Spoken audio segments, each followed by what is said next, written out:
Jimmy, can you tell us about this picture here? My dad and this chap he used to work for. Who's that in the middle? That is little me. How old would you have been then? I'll be somewhere 9 or 10 or something like that. So that puts us about 52.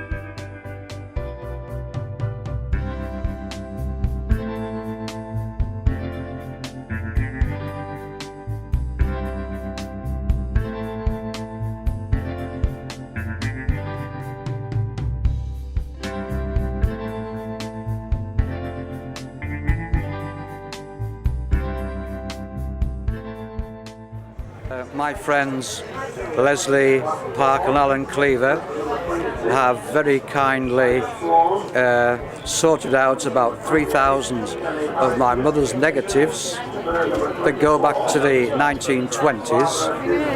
Her real love really was the lakes, primarily Ennerdale. We're here exhibiting the Lillian Douglas collection, photographs that you see behind me, that belong to our friend Peter. He'd been sitting on the negatives. We persuaded Peter to let us take some back to our home, where we had a scanner, and we scanned them in to see what the image was. And they were these wonderful, wonderful images. The lakes, farming practices. We've already had people today come over here and say, oh, that's me. And we've now got the name of the little girl sitting in the stoop, which is lovely. And Mr. Dickinson, he was chairman in 1937 and 1938, and he was president in 39 and chairman also, and then there was a break for the World War, and then from 1945 to 1984 he was chairman, so that was a 39-year span plus the 3 extra years. And then he was a High Sheriff.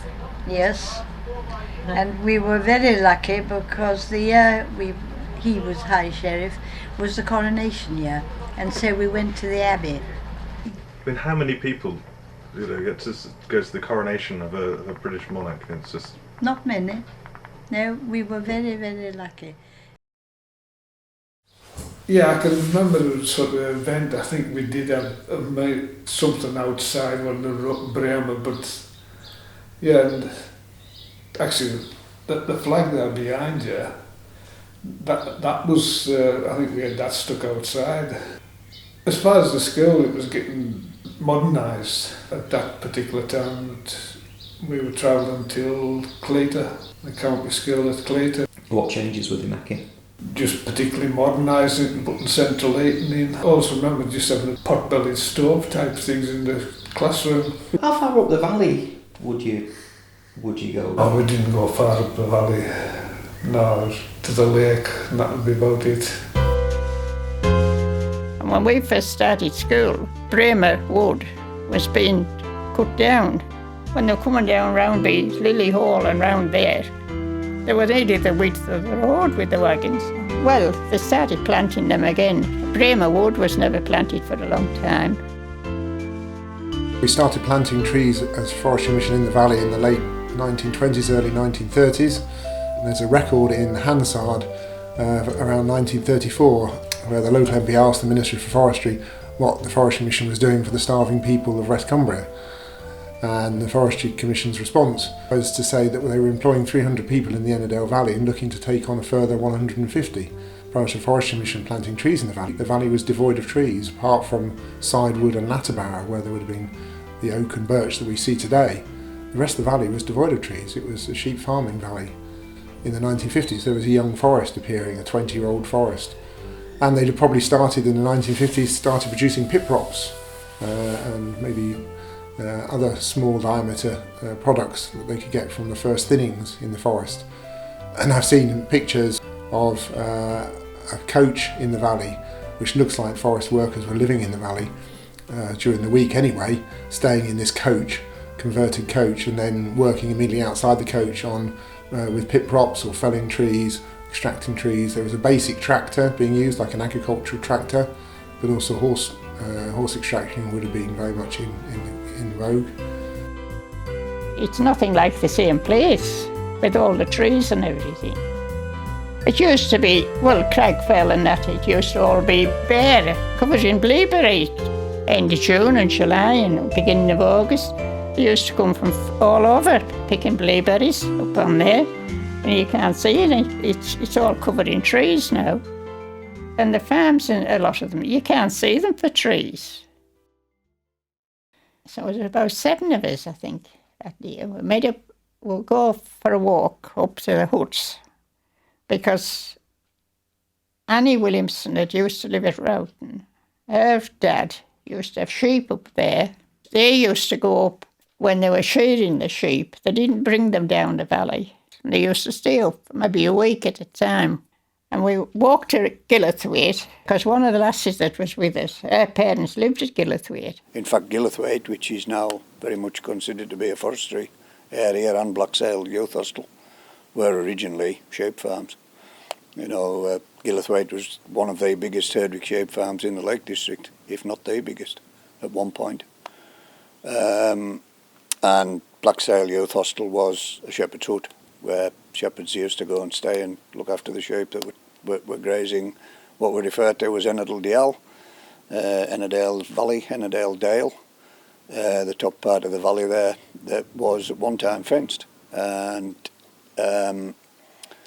the way that those infrastructures have been developed, the buildings, the vernacular buildings, which we now all look at and think, oh, they look fantastic, were actually built as agricultural requirements. That's what they were there for. They were built to be part of a farm. And all the other farms were the same. You know, that's how they developed. We went in there and we got a cup of tea and then we set off again. And we took sandwiches and everything. Every time we come around a corner, they kept saying, it's just around the next corner. We went round a lot of corners before we finally saw the huts.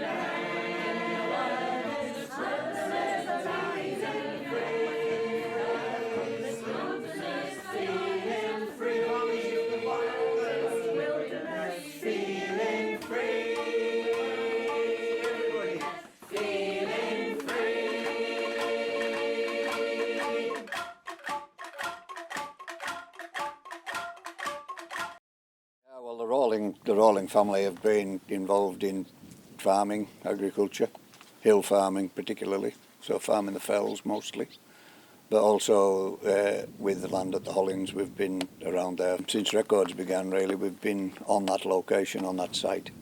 The current farmhouse at the Hollins was built in 1717 by one of my forebears, and the Rawlins have been there all the time. But there are other families, you know, that the village was an agricultural community, and pretty much everybody in the village had some connection with the farming of the area. So the Rawlins were based there, but there were also Rawlings in the village. There was a Rawling, the father of Tom Rawling, the poet, was actually headmaster at Ennerdale School. There were many, many more farms a couple of generations ago than there are now. There's now probably only 4 or 5 major farms in the area. The islands at Stockhouse Hall have been around for quite a long time. There's also islands at Wynn's Farm. That's an older family as well. They haven't been around quite as long as the Rawlings, but they've been around for a couple of centuries certainly. Different families have been in and out of Howe Hall, which is one of the farms that Tom Rawling talks about in his poetry. There's now a blue plaque on the wall. Tom Rawling's sort of mentioned as part of the Howe Hall estate. And obviously the other farms in the valley all focused onto the Ennerdale Bridge area. What was it like as a child at Roughton? It was fabulous because I had absolute freedom. I I suppose I've always been a bit of a loner. My two sisters were sort of 5 and 10 years older than me, so by the time I was of an age where I wanted to play and do things like that, they were actually away at school. And I spent a lot of time, and I don't know why it was so fascinating, but it was a lot of time actually sitting in the beck in the field above Whelan, diverting the water, and actually building little dams and little diversions and things. And I actually used to sit in the beck, so I must have gone home actually soaking wet, and I don't remember ever being told off for it, but I probably was. My very early memories are when I was probably 2 or 3, is sitting outside the house on the veranda playing with a spinning top, and also of us getting the 2 puppies as sheepdogs. Again, I was probably 2 or 3 at the time, I think. At 11, we left the village, went to Whitehaven, where I went to the grammar school. It was only a few miles away, and I often came on my bike to stay with my Aunt Jane at Bridgend. I always came to fish, but I came for much more than that. Bridgend. There's always a bed for you, Tom, whenever you come to Bridgend. Offered, if not an end, at least a break in home hostilities, a bridge of refuge back to Ennerdale, hills to look up to, clear waters flowing. Parents would not forbid a visit to grandparents, and Aunt Jane, who must have known, but spoke of the fishing I'd come for, in the beck by the bridge at the end of her garden. Dinner at 12 and back before dark were freely construed. She found me tins and thread and such from all the stores she kept to come in useful, a rag I've wrapped a reel in for 50 years. She did not ask me where I'd been. I told her. Wet feet were not a crime. She praised my catch, however small, before she fed me. I slept deep in feathers, woke revived by the steady tick of her long-case clock. I remember getting our tractor, which I think would have been 1955, perhaps 56. Before that we had a horse, of course. My dad was always in 2 minds about tractors, I think, because he said that when you were haymaking you could shout at a horse and tell it to stop or move, whereas with a tractor you had to keep getting on and off it. So he wasn't quite convinced always that they were a step forward. I don't know whether it still happens or not. To go down to school we used to go by taxi. Joe Adams from Loughborough used to come and pick us up every day and then take us home, bring us back in the evenings. The things I do remember is about all the different things that both Mum and Dad had to do to try and make an income, really. Because even at that point, farms weren't self-sustaining. And so Mum always, in the summer, from Easter until September, had paying guests coming in, for which she cooked breakfast every morning, provided a packed lunch, cooked a 3-course meal in the evening from scratch, and this was without a fridge or a dishwasher. And Dad did things like he checked the water levels down at the gauge house at the bottom of the lake. He was a member of the parish council. He was local census officer, returning officer. Life was quite tough, and actually I'm not quite sure how they survived. Thinking back about it now, I really don't know where the money came from. And I think largely we managed because we obviously had our own eggs, we had a cow, so we had milk. Dad grew a lot of fruit and vegetables and so on, and you could kill a chicken occasionally if you wanted to. And when she was a young woman, of course, Mum used to make her own butter and cheese. And it was very much a self-sufficient sort of lifestyle, really, as it must have been for all the farms in the valley, I think. But farming it underpinned the economy of the village, undoubtedly. Everything revolved around the farming activity. As well as the mining and quarrying, but quite often the guys who were farming the place were also working in the mines and quarries as well, so there's a bit of crossover between the two sectors. But the farming community fed those people within the village that didn't have ways of feeding themselves, so the food was all locally sourced in them days. Everything was seasonal, and farming provided all that. before we became too clever and started shipping it in from all over the world. But it was a self-contained, self-sufficient community with farming at the heart of it.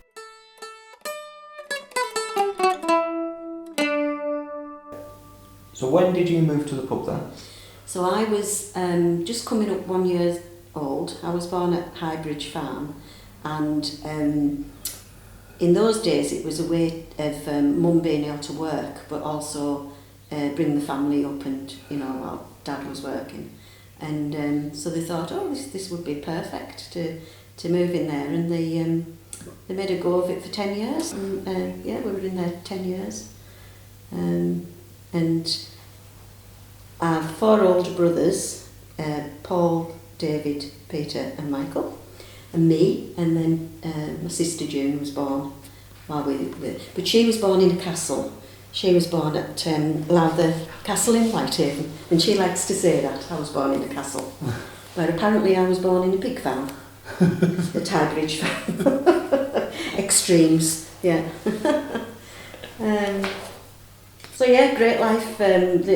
Wasn't so good at night. You had to be upstairs and not be seen or heard. But daytime it was great.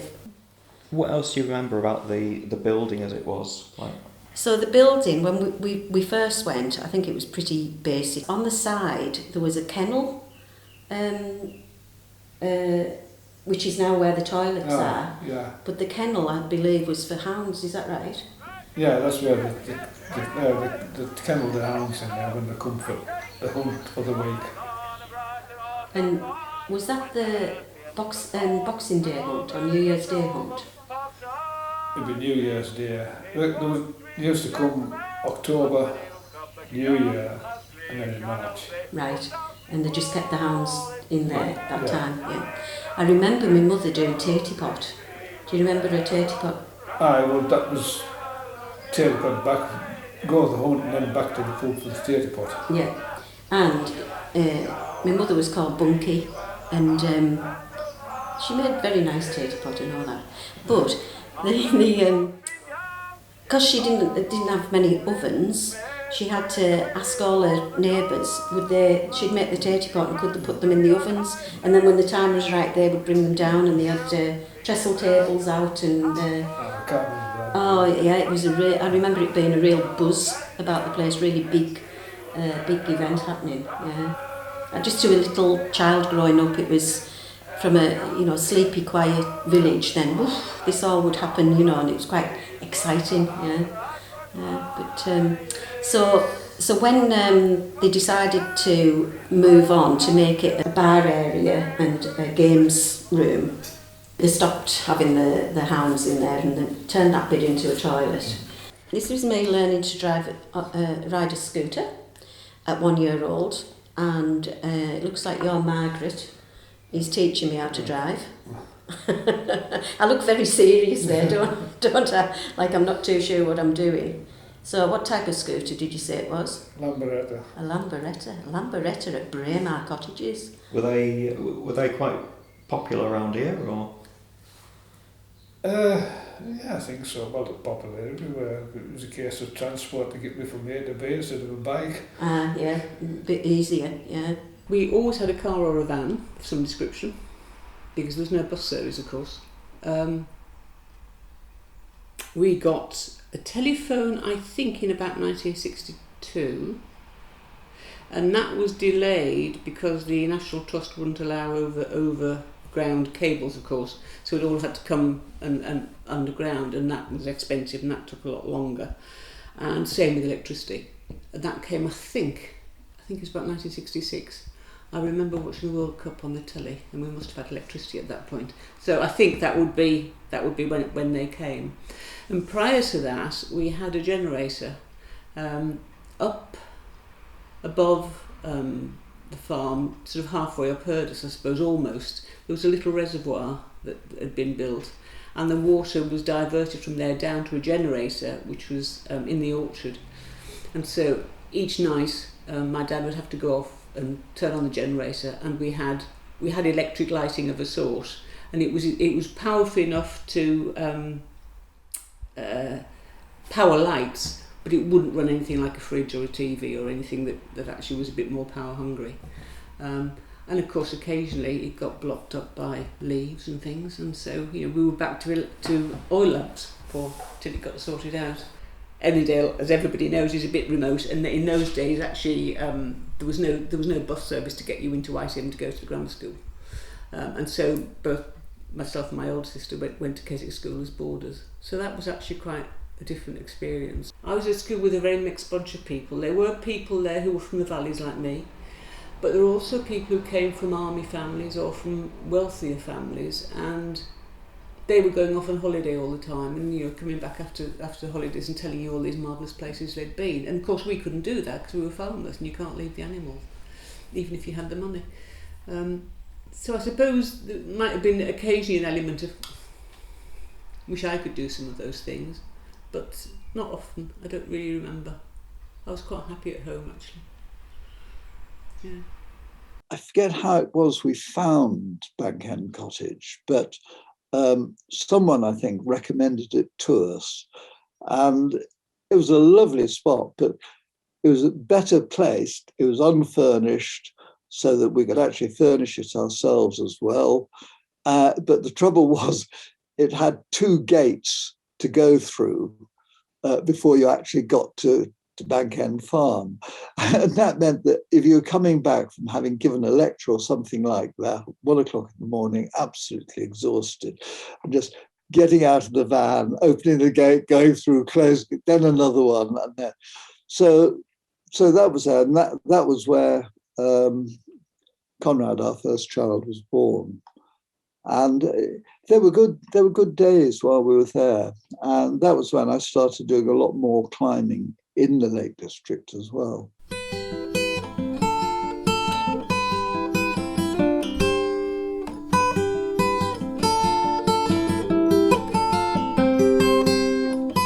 So the Anglers in the 50s, it was certainly a grand hotel for somewhere as rural as this by the lakeside of Ennerdale Water.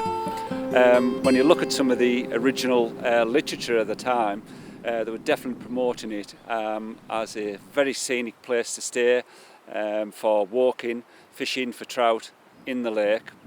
Round about that time, slightly after then, there was obviously a lot of extrapolation going on in the lake, and the water supply was struggling really. Sellafield being a big taker of water further down the River Ain. So in times of drought, it became a real problem of getting the supply that was needed.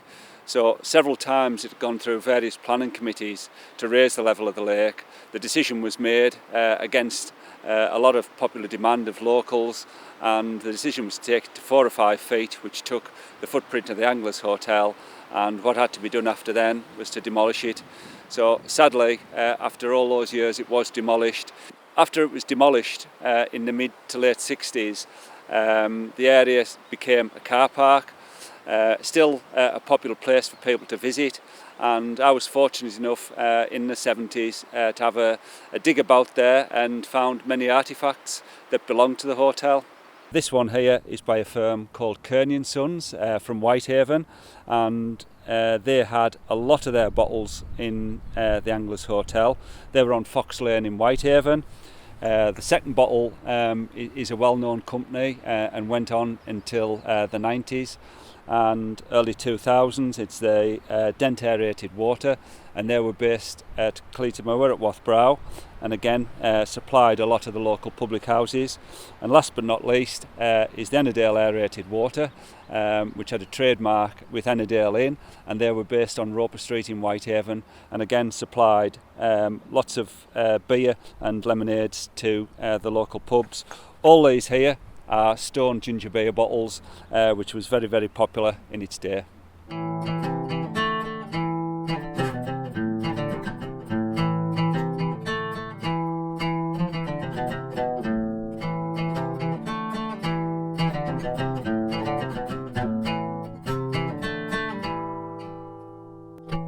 Jimmy, you were involved in a lot of the games and that. Where else did you go to play the games? Well, there's Dean Scales, Egglesfield, No, 2 in Brantford. Duke said in Bridgefoot, and then there's another one just up Little Clifton. And you would play there, and then they would return and come back, it was back to us. home and away. Yeah. Because I remember my mother catering and making sandwiches. Yeah. And she had this round Tupperware dish with all kinds of like extras in it, you know, pickles and whatnot. Oh, and I remember her having pickled eggs on the bar as well. Ugh. Couldn't think of anything worse. You mentioned before about the visitors that were staying up at the scout camp. Oh yeah, so there were some undergraduates used to come every year, and I think it was the time when it was the boat race, and they'd come and stay up at what is the scout camp now, and camp there, and then they'd come down and frequent the bar. And actually they were really good lads, and my dad suffered from slip disc, and one year I remember in particular he was laid low, and they did all kinds of jobs, came in and did, you know, they were really good, and they even wrote a song about my mum and dad and sang this song as well, but I think they could be maybe a bit rowdy, especially when they left the pub at night. Set among the mountain rocks, there's a place called the Fox, where we go there like stallions, and we drink beer by the galleon. Did you ever saw such a funny thing before? Now the landlord's name is Wilkie, and his beer slips down so silky, but although his clocks do chime, he can't seem to tell the time. Oh, did you ever saw such a funny thing before? Now the landlady's name is Bunky, who is known to all in sundry. If we sang a rousing chorus, then she'd bake a fine pie for us. Did you ever saw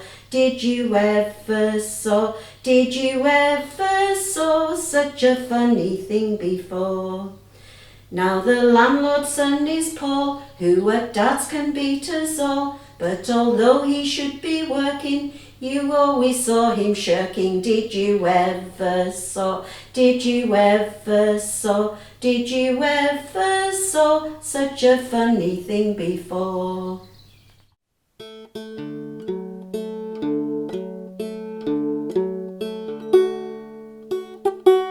My dad died in 1967. And we were 3 daughters, and none of us married at the time. And Mum tried to keep going for a little while, but you know, she wasn't going to manage on her own really. And so in 1969, it was sold, and it was bought by the Jacksons.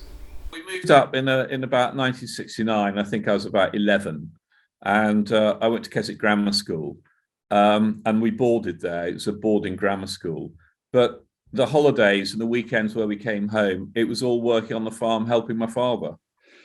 Yeah, it's great coming back for your holidays. Right, we're digging a sheep dip. Huge circle, difficult ground, but I would always be prepared to work on whatever was necessary. You know, lambing rounds at 3 a.m. in the morning. We've mentioned the sheep dip already. Doing the haymaking, learning how to reverse tractors with a huge load of hay through a small entrance to get to the barn. Also with a long base Land Rover, which is a lot harder than a tractor. And I had actually no problem in terms of that. There was a degree of isolation because you were 3 miles from Ennerdale Bridge, effectively. With no means of transport or your own transport at that stage. And then there was that one bus to market on a Thursday to Whitehaven and one bus back again, and then you'd have to do the 3 miles. So from that point of view, there was that degree of isolation, but there was also an incredible sense of freedom being in the valley. And I think that's what has stayed with me forever. But I loved it. It was fantastic. It was just so free, so open. I used to potter around on the top top land with a shotgun. Had a 410 then, and there was a rabbit warren in the 14-acre field. So I used to sit there in the summer with a book quite often, and occasionally I'd get lucky. And then there are always pigeons. So you used to have a go at the pigeons. And then there's a beck that ran up behind us where we got our water from. And it ran up the left-hand side of Herdus. And in the summer, I go beck fishing, and I literally have a bamboo pole, bit of string on it, and a hook, and I get some worms and just go up and fish in the pools. And you always had to wait until it finished raining, because then the water would be all stirred up, so they couldn't see you coming. And sometimes you used to come back with 4 or 5 little beck trout, no bigger than that. And, you know, it's enough for breakfast. And the worst thing about the beck fishing was when the midges were out. Angling has been a lifelong pursuit of mine, and it all began with the village shoemaker at Ennerdale, Johnny. A need much greater than I knew drew me to Crowsdale Beck, running after Johnny's heels to carry his trout on a twig, to follow, to have my boots flecked with the buttercup gold that he scattered, was all that I looked for. The touch of his rod made me his squire forever. A drop of rain came through, hissed its hot spit on the tortoise stove beside his shoemaker's bench, while he sewed the upper to the sole of Bill's left boot, allowing for that corn, and I lashed hooks to gut, practised his whip finish till it was right, both of us tying knots that didn't slip. And when I was a child, there was the kind of remnants of the old blacksmith shop. There was places where we knew there used to be cloggers in the village who looked after people's footwear. Pretty much everyone wore clogs, but only just in my very young memory. But as I grew up and worked within the community, we could see a gradual change away from agriculture being the main reason for that the village existed, towards something a little bit more industry focused. So Marshall and Sellafield were starting to develop, and people from working in those two industries were actually living in the village. Nice place to live. Of course, when I was younger, the pubs were a great centre of the community. They still are, but maybe not quite as well frequented by locals as they used to be. Still very popular, but there was definitely the weekend evenings you were pretty much guaranteed to bump into at least a representative of 50% of the farming families within the community. So you went to the pub and you talked about what had been going on on the farm for that week, and perhaps planned how we were going to work together to gather the fells the following week. This would be the kitchen, that was the dairy. This is the extension. It was put on later on. So this wasn't the bar then? No, there was no bar. There wouldn't be a bar in here till 70s, late 70s. 1963, Matty Brown owned both pubs, and they decided there was not enough business for the Fox and Hounds and the Shepherd's Arms, and they sold the Shepherd's Arms in 1963 to my father. He bought it in 1963, and he couldn't apply for the license. He was restricted from applying for the license. We lived in here as a private home from 63 to 72, when it was sold again, table license only for a wee while, and then the licensee got a full license on it again.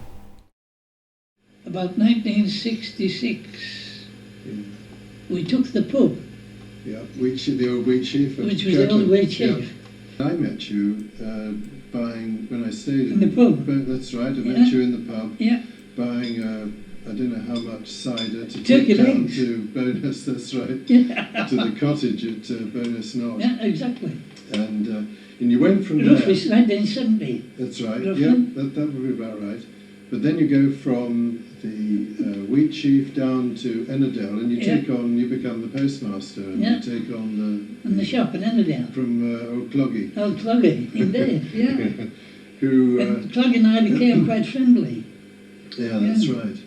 And until he moved back down to Lancashire, I think. He went back there. And you had a big business down there, Yeah. I have to say, compared It was to more recent times. And a minibus, I remember. We had a minibus. Delivered up the valley. Yeah. Delivered telegrams. We used to paid so much a mile for telegrams. So when you delivered telegrams to Guildford, you were paid so much You a had mile. a good trip up to Guildford. And I think it's 7 miles, if I remember correctly, it's 7 miles from the shop to the hostel in Guildford. Yeah. Not to Blackstone, Yeah. to the hostel in Guildford. I think it's 7 miles. Round by Crowsville, right? That's there. right. 7 miles. Yeah, that's what I remember. The old blue Ford Transit. That's it. Driving around. Yeah. Well, we were at a point with our family, the way we did holidays, we had a touring caravan. So they were across getting a bottle of gas.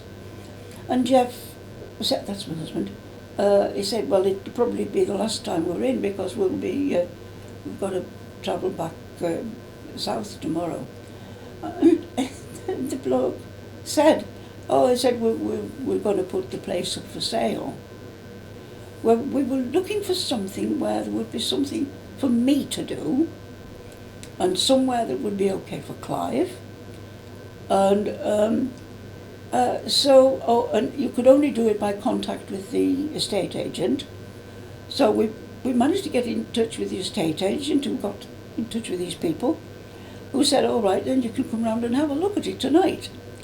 So on the basis of having a look at this place once, in the late evening, we went away and thought, that would do us. But so we settled down into it as a petrol filling station. I'd never put petrol into a car before. Even when I had my own car, I'd never put the petrol into it. And so when Jeff was driving off for his last visit and dropping us and our belongings into this place, and he's going, I said, but Jeff, I don't know how to put petrol in a car. And of course he said, there's nothing to it. My name's John Cox, and I used to be the head at this school here behind me in Ennerdale and Kinnisett School, and that was from round about the end of 79 until 83 that I was the head here, and it was my very first headship, but what a learning experience that was here. Just lovely people, parents. I found out very late on that there was only me and a half-time teacher, so in the afternoon I had everyone. Mind you, that was only about 28, only about half as many as in the school now. And it was always under a bit of a threat on closure and so on. But anyway, we battled on, and mainly because the parents came into school and helped, and had some wonderful people in. We'd have 9 or 10 people in, and learning all sorts of lovely stuff that I couldn't possibly get anywhere near. And I'd probably pay a fortune if I asked others to do it, and of course they were doing it for free, and they were very good at it. All sorts of skills, crafts, things like that, and they really were very, very supportive. The whole community was. The chair of governors then, Bill Whelan, Bill and I were politically about as far apart as you could possibly get, but we were great friends by the time I was living here. He was a grand man, and he helped me organise one of the Save the School when they were threatening over closure, and that was down at the Ennerdale Show. And then one of the highlights, I suppose, was there were some brilliant children at the school, and I remember one. She was called April, and she was our spokesperson when they were threatening to raise the level of Ennerdale Lake, and it was to supply more water of a certain quality to Sellafield. And I don't mind about that, you know, it's a good employer down there, but they're not going to flood any of my kids' farms while they're doing it, which is what was going to happen. And it would have been a major operation, I think. So we set about doing something about it. And she was a wonderful speaker, was this kid, and she went to the inquiry, and instead of having an old boring head like me standing up and putting the case, she did it, and she didn't have to pull some heartstrings at that. She was great, and all the kids went as well, to watch her doing it. Then we got big write-up in the national newspapers, and it went really well. That was around about 83, I think, something like that, that happened. And early on in that campaign, somebody went down there with their parents, one of the kids went down, and they found some very rare orchid. And I asked a mate of mine about it. Oh, that's protected, he said. Oh, great. We've got them. And it played quite a part, actually, did the orchid in the whole thing. And eventually the whole thing was called off. And it was one of those times, you could sit back and think, well, not only did we do quite well there, but we didn't have to show our kids off in their true light. They were brilliant. They were absolutely brilliant. I don't know when the Smithybeck Walk actually came into being off my head, but it had probably been in the period of the 70s and 80s when that started. Car parks were provided instead of people having just to park on the roadside, but we provide visitor information as well, so there's signboards at the car parks. Some of the early signboards we've got photos of on the Wild NO website, and they were very big pieces of signage, some of them halfway up the valley. The technology to produce signs has changed now as well, so first guide maps that we've been looking at today, sometimes just black and white sketches and text. There was no photography in them, there was no maps in them, whereas today the signage is full colour, it's got full-scale maps in it, and a lot more inviting and explanatory. And we update the information with our sort of newsletter as well on 4 times a year, which nobody would have done in the 1930s or 1950s. We very soon found out that when you're buying a business, you really ought to have a look at their books and see if what they are telling you is accurate, which it wasn't. We went to Coulthard's, Armstrong's and Mr. Coulthard in Whitehaven for the accountant, and he said to us, if you stopped trying to sell petrol, you'd stop making a loss. So I thought, well, right, what do we do now?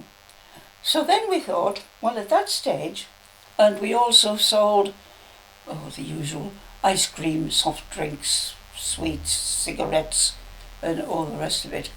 But no way were you going to make a living out of it. And then I started buying what I wanted to buy. But you don't always buy what you would like to buy, because you often find you're making a mistake. Because I sold stuff that I thought, who on earth would buy this? And sometimes it sold a lot better than what I had chosen. At the same time as we was doing more with the gift shop, the tea room was in operation, and but the main trade was the coast to coast. It made us, and it made an awful lot of other people all along the way, and there was never a shortage of coast to coasters. Wainwright started to plan the coast to coast in early 1970. He first devised a starting point and a finishing point. Also, he wanted them to be definitive as well. So St Bees was a great starting point. You couldn't start any more west than St Bees, and Robiners Bay was a good finale right across England, and again you couldn't finish any more east, so these points were definitive, and that was very important to Wainwright, a proper start and finishing point. And he also wanted to incorporate the finest scenery in northern England, and what better than Lakeland, the Yorkshire Dales and the North Yorkshire Moors. It was a case of linking these national parks and picking the finest routes and the finest scenery. The inspiration for creating the Coast to Coast Walk was the Pennine Way. Now Wainwright himself walked the Pennine Way over an 18-month period, and it was an absolute disaster for him because there was so much rain, he got stuck in a bog, he just hated it. And not only that, he didn't like the scenery, he didn't like the miles of moorland. It was more into the fells and the scenery and the waterfalls. And also Wainwright didn't see it as a definitive Pennine Way, because he felt that the walk should have started further south than Ennerdale to incorporate more of the Pennines. And he also felt that the ending was a bit of an anticlimax. The Cheviots shouldn't have been in the walk. He felt that the ending of the Pennine Way should have been Adrian's Wall, which is the end of the Pennines. So the coast to coast was it was just an example of creating your own walk, picking two places on a map from A to B. With the UK having miles and miles of networks of footpaths, he wanted to encourage the readers to sort of create their own walks, and also to not create as much erosion by following the same route over and over, and to explore. In March 1970, Wainwright got married to Betty, and they had an honeymoon in York, in the Viking Hotel in York, which is still there today. He used that location to go scouting in the North Yorkshire moors, and that's when he planned out that sort of latter section of the walk. Last night on Hairstacks I met with a man by a pool of water named Innominate Tarn. Grey coat and glasses soaked to the bone, awash with indifference, sketchbook in hand, awash with indifference, sketchbook in hand. Scribbling and sketching, pillar rock on yonder. Liza, will you call to the heavens above? Liza, Liza, heavens above. Liza, Liza, heavens above.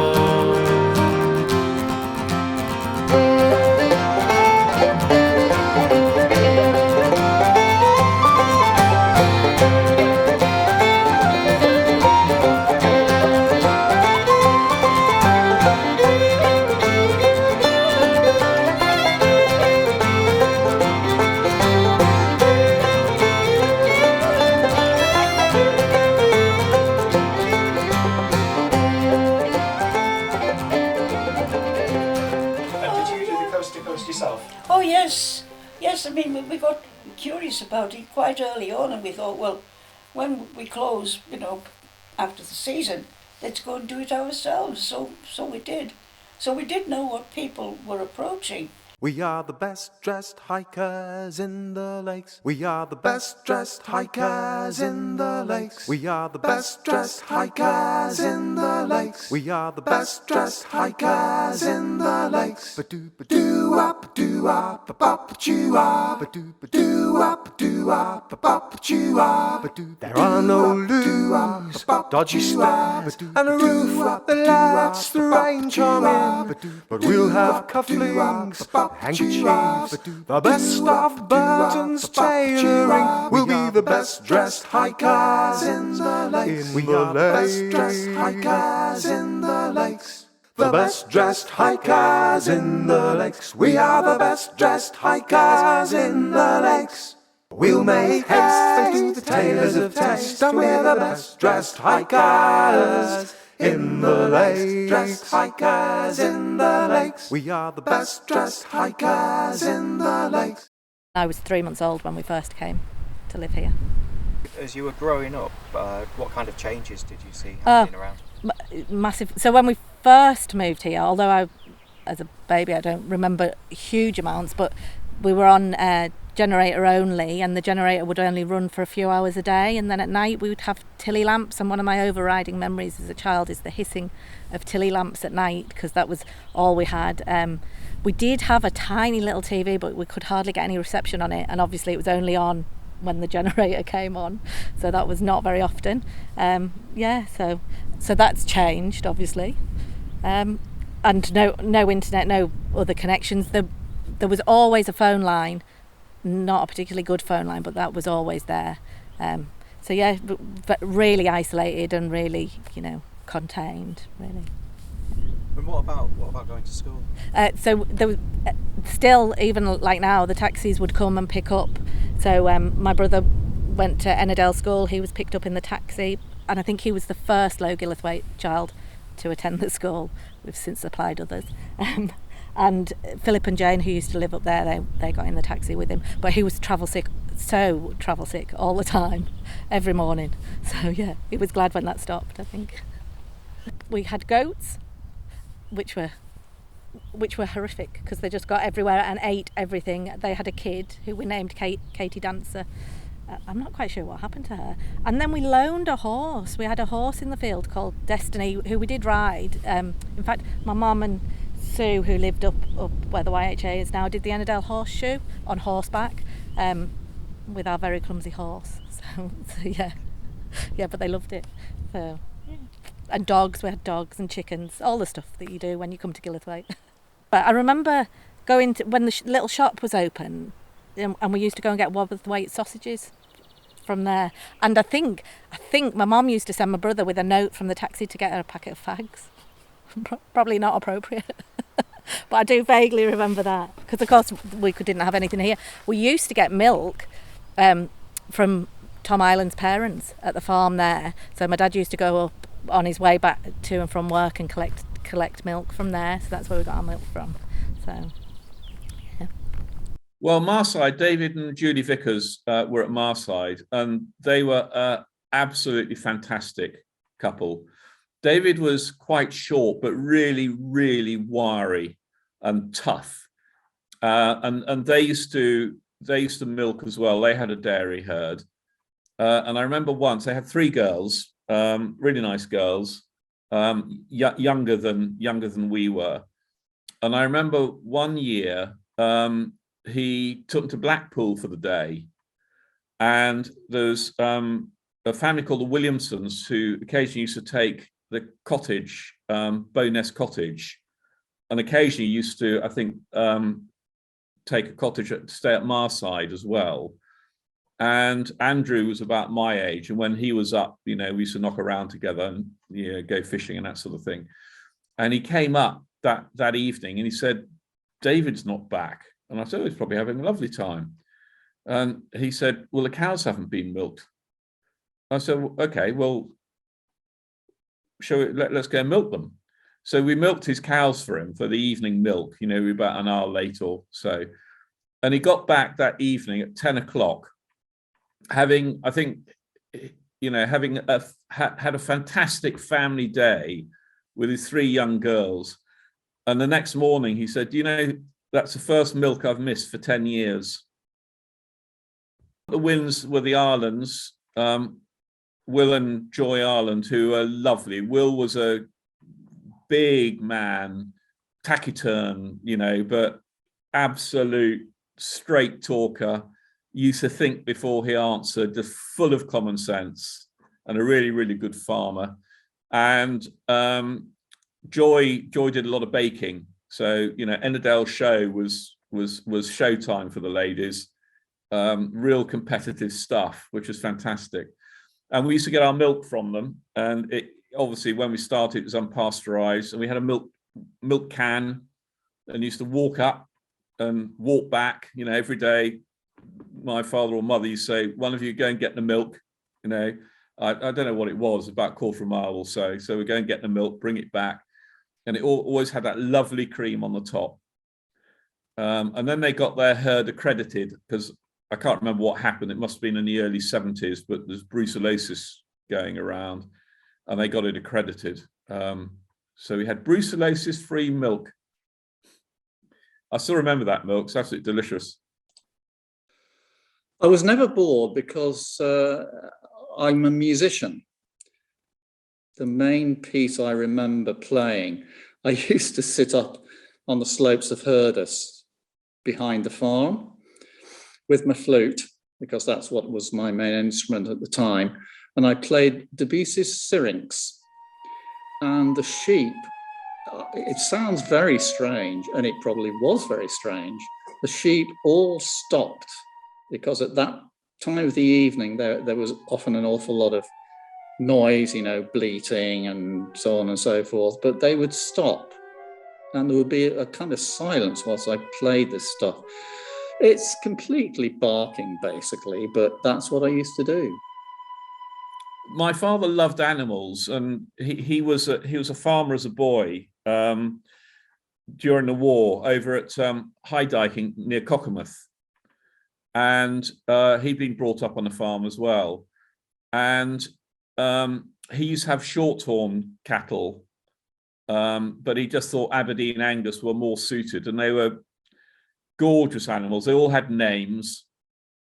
All our calves had names. Only our pet sheep had, pet lambs had names. We didn't name the rest of them. which I think probably fills other Cumbrian farmers with absolute horror. They wanted to expand the flock, and they had the opportunity to buy some land at Standing Stones on Kinneyside. And so they did that, and it was basically a kind of a valley, which meant that trying to round up the sheep, you had to go down the hill, and then you had to go up the hill, and then you had to go down the hill again, and then up the hill, and it was hell, particularly in Cumbrian rain. But they did expand the flock. And also there was some land they had there that they could use for haymaking. So, we would go up there, and very often, because it was sort of probably about 4 or 5 miles from Rowton, and be there until basically 10 or 11 o'clock to get everything in, using the tractor headlights, every headlight that you could get, to make sure you get it in, because you knew it was going to rain the next day. The family has an interest in grazing up on Kinneyside Common as well. And our family is still very much about sheep farming. It set off there, and it's still there. The Hollins has been handed down generation to generation for, I wouldn't like to guess how many generations, but quite a number of them. The latest being, although I'm still involved, my son Sam's now the main farmer of W. Rawling and Son, which is our farming business. And he now lives in the Hollins farmhouse with his young family, who may well, in turn, succeed to the family farm. So, it goes on, But, even in my memory, I was born in 1953 and effectively lived and worked in the valley for all that time up until I moved up here onto Kinneyside in 2010. I was always in and around the village on Hollins Farm, around that area. And I can remember as a child, everyone had some connection with farming or forestry. But prior to that, of course, there had been the mineral exploitation, so hematite mining, quarrying, and then as those industries started to decline, the forestry came along, and quite a number of people in the village were actually involved in forestry. In fact, some of the newest houses in the village when I was a child were referred to as the forestry houses, because they were built primarily exclusively for forestry workers as tied properties, which no longer exist.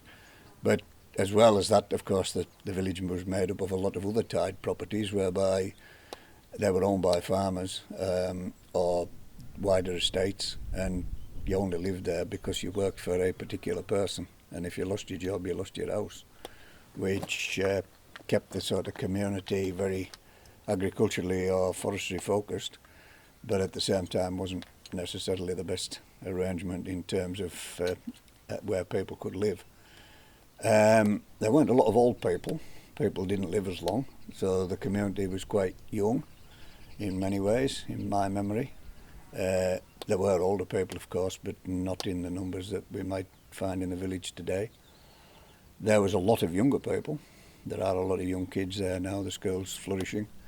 It did go through a period where it was struggling to maintain the right pupil numbers to remain open, but it's got a lot of pupils again now, and many of those pupils do live living within the village, within the community.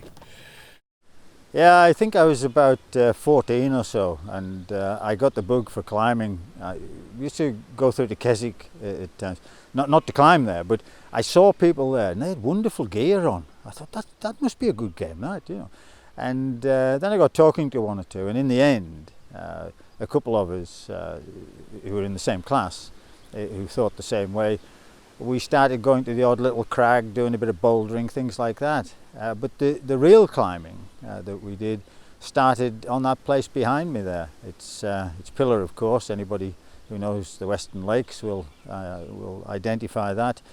And it is one of the great places to climb. We also started on Anglers Crag, just going up and down the crags there, Nothing spectacular, but just going up and down just to get our techniques right and so on. And it was great camaraderie as well. And you fell off now and again, and you got up and got on with it. It's just a wonderful sport, I always thought. And then I later on I was taught that you can't really do that, after you're married. I mean, that's not on, is it? Fair dues. That's fair dues. And I did pack up then. But I was beginning to go a little bit downhill by then, mind, and seeing, young 14-year-olds doing gymnastics and that. And no, I can't do that. I'll hurt my back doing that. So I gave it. But it was one of those things that I really loved here. And I always remember he's long gone now, head of Ofsted, Chris Woodhead. And Chris and I were very good friends because we both liked climbing. We were miles apart in terms of education and Ofsted and so on. But he would come up when I got this job here at Ennerdale and Kinnishead School, and he actually rang me up and said, "It's near Pillar, isn't it?" Yeah. And he would come up in the morning and do his bit in school, and the newspaper would come and they'd get some shots and so on, all the rest of it, and then at lunchtime off up to Pillar, the pair of us, and have a little trot about on there. It was God rest him, he's gone now, but it ironed out all of our political differences, I'll tell you. when you're dependent on the guy up there, if you come off, then he was great. He was a very good climber too. He was excellent. He was better than I was, and a good man. I got on well with him. And do you remember, did you take the kids up to Yellowthwaite Field Centre? Yeah, we did. Yeah, every now and again we did. And to Hawes End as well, at Keswick. And outdoor activities, they've got so much around them here. We're so lucky with what we've got around us. But don't always take advantage. But it was one of the things I was taught very early on as a primary school teacher about Hawes End and about Gillithwaite and places like that, that it was easy to do. Take them, and people there will come and help you, and they've got stuff set up. I know you were up at Black Sail, weren't you? And that sort of outdoor environment was just brilliant for the kids, and some of them had never done it. They may live here, but they don't necessarily do it, do they? And when they did do it, then they remembered it. There are kids now, well, I say kids, adults. It's like walking down Lowther Street, in Whitehaven. And there's some guy and he's this tall, and they said, "Hi, sir." "Hello, son, how are you?" And I usually haven't a clue who it is, but there were so many of them. But they remember things, they tell you. "Remember when we went to..." And that's nice. That's how it should be in education. There should be quite a bit of that, as well as learning your maths and your English. John Cox was the head teacher here. Mrs. Fearon was retiring, and he needed somebody for 0.7 because there was only 23 children in school. And I was working at the Valley at Whitehaven, and he said, he rang up Nancy Monaghan, who was the head teacher, and said, "I believe you have an infant teacher who is looking for a job." And so he actually came and interviewed me at the Valley and said, "Come along and have a look at the school, see what you think. Don't say yes before you've seen the school." And I was saying, yes, I need this job. I want this job. Please let me have this job. And so I came along, and Nancy Monaghan was a bit of a character of her time, and she used to wear a lot of gold. So when apparently after I'd been to visit the school and said yes, I would have the job, the children had said to John, "So is one of those ladies going to be our new teacher?"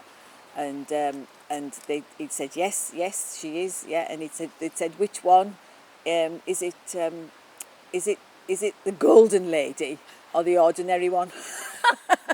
You were never ordinary. So yeah, I started. That was in that September 1981, and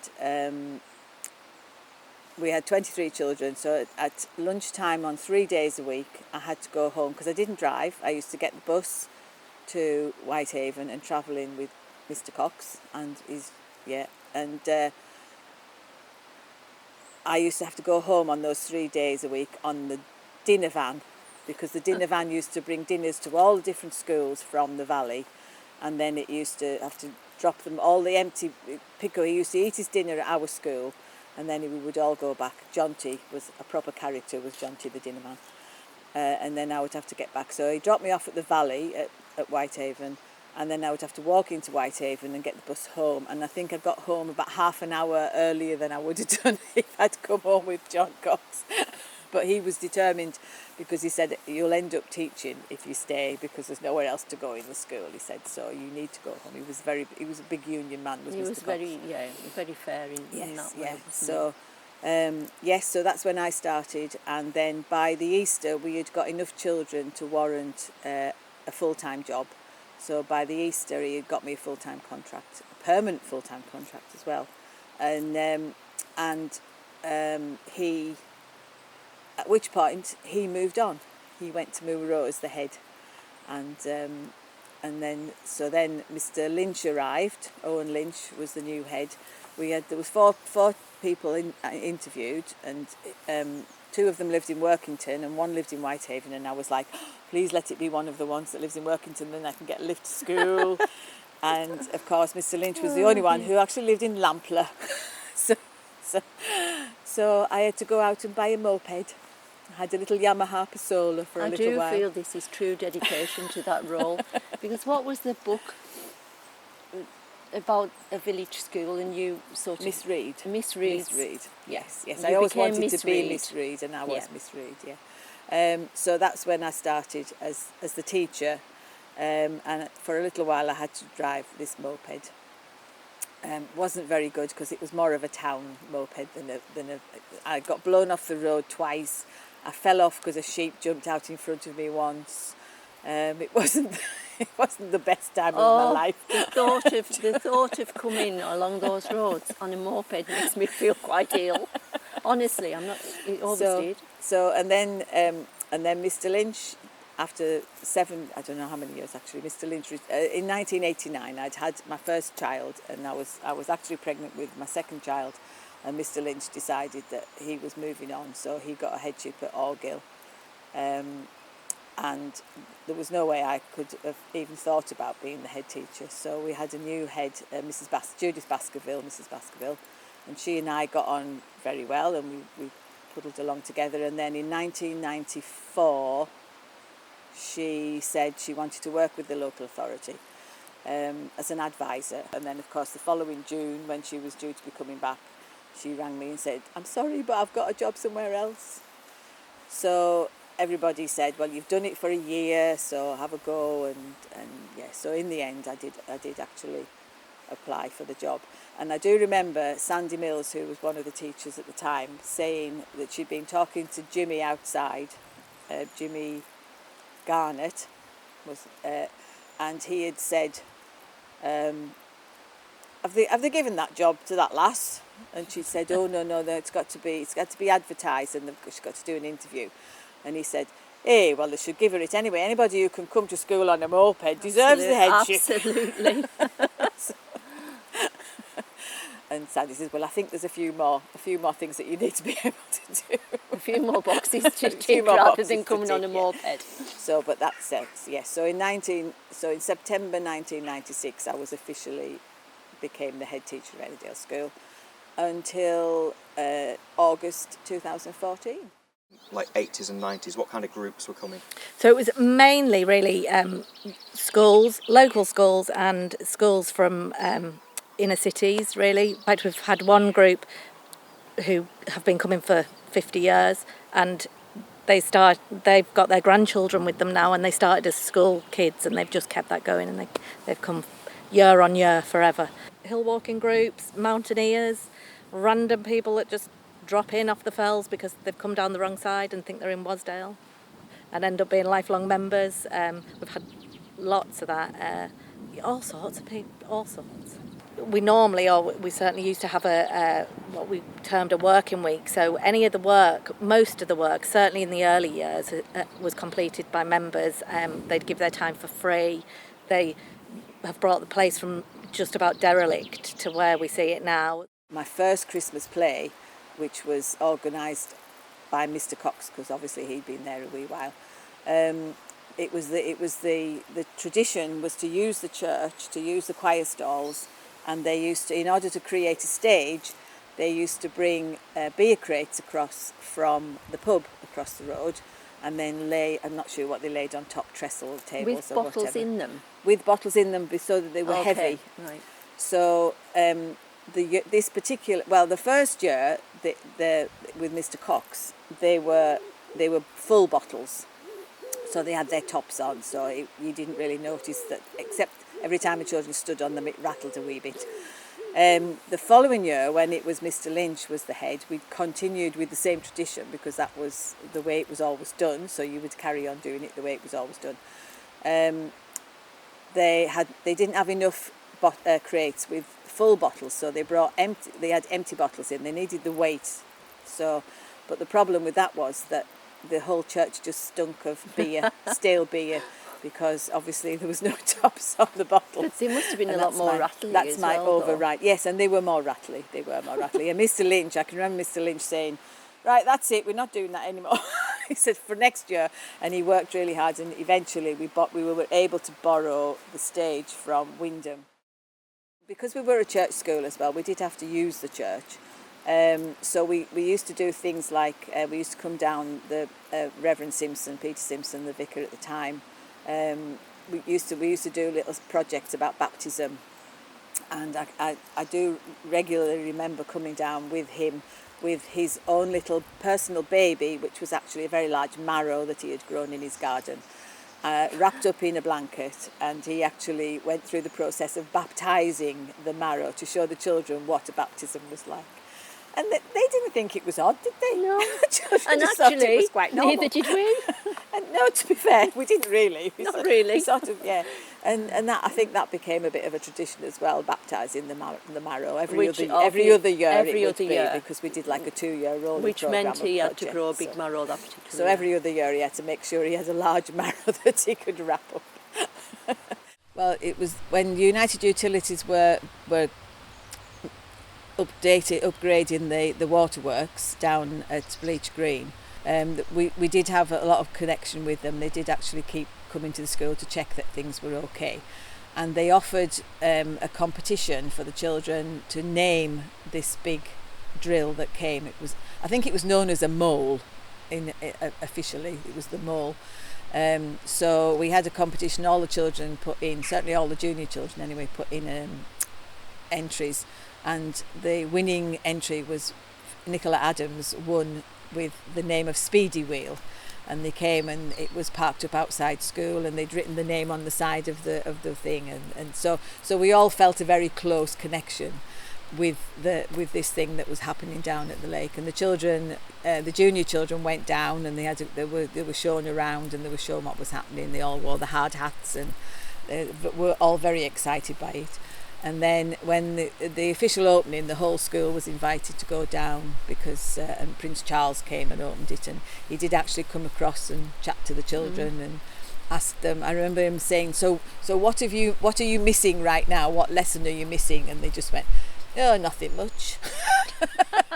Now they had got somebody called Hilda Rigby who lived at Ennerdale Mill, to be introduced to Prince Charles as a local person, and it was very amusing because she refused to let go of his hand. I remember that. We're working up the valley up towards Black Sail, and the chap I was working with just told him to get onto the phone to the radios to speak to some of the chaps that was working in Lowther Park, to see how bad it looked bad down the valley. And we got no answer back off them, and we thought, oh, it must be okay. But it turned out the radios was faulty, and we wouldn't get their message till the boss come up and tell us you better get out while you can. So we were blocked in for, was it 2 days? In the village? Yeah, there was nothing moved through the village for 2 days. The wife went to work on the Monday morning. She didn't come back home till the Wednesday night. Monday, February the 5th, 1996, started like any other day, ordinary Monday morning, and then around about maybe 11 o'clock, There was a little bit of snow outside that everybody was very excited about, and by lunchtime suddenly we were aware that it was more than just a little bit of snow. We had parents coming in all sorts of vehicles. Laura Ireland ended up going home on a tractor, which she was most disgruntled about. I obviously, as the head, had to stay. I was hoping my brother was coming along to pick up his goddaughter. So my plan was that myself and my two little boys would jump in his car. By the time he arrived, he had a car full of other people from Boots, the chemist in Whitehaven, with his wife. So that was us scuppered, and we ended up stopping here. Obviously, I was offered several opportunities to stay, and ended up with my two little boys with their best friends. It was quite magical. Everywhere was obviously the village was totally blocked off. Parents were wandering around with the children. I opened the school on the Monday and on the Tuesday and the Wednesday. There was people in making snowmen in the playground. It was just, and obviously everywhere was peaceful. There was no vehicles. It was just a really quiet time. The journey from school to Forest Houses, where I was staying, was probably the worst bit of the whole experience. I ended up, I obviously didn't have the right shoes, I wasn't wearing anything that was snow related at all. And just walking from here across to Forest Houses, which probably would take about 3 minutes normally, took me the best part of half an hour, because every step I had to lift my feet out of the snow was above my knees, and I couldn't really see where the road was and the bridge and everything. It was like being in some sort of snowbound nightmare. And I really did think at one point, I can remember thinking, I'm going to get lost in this blizzard. Nothing will never find me. Anyway, we got there. And my other big memory of being there with Jane was that obviously the village was running out of stuff. We ran out, we didn't have very much milk. And so we just had to drink gin and tonic because there was no tea. We had to leave the milk for the boys, obviously, for their breakfast. And then my other abiding memory is walking up towards Braemar, and the snow was above the hedges. It was just compacted right down, and we were all just wandering along and looking. And you had a whole different view of the valley because you were so much higher up. So I became a forester with Forestry Commission in the early 1990s and started to look after Ennerdale in 1997. And really it was just a challenge of getting to know the valley, because it's a very special place, and that was clear when talking to people. And very, very challenging ground for all aspects of forestry, planting and managing forests and trees. Very steep in places, and the big river, but equally a very established forest with a lot going for it. So it was getting to know the area really as part of my new beat, which included the whole of West Cumbria right down to Gosforth, so it was part of that beat really. My name's Steve Freeman, and I was the warden of Blacksale Youth Hostel in '98. They don't call them wardens anymore, they're managers. I always thought warden was a better name really. In those days it was a one-man band job still. It was mainly catering, cooking for 16 different people every night, which entailed quite a lot of driving to Whitehaven for supplies. I remember when I first arrived with my car laden with my personal stuff, I got grounded on the final bridge because the drive up the valley is not really meant for normal road vehicles. But I had an Austin Allegro to start with.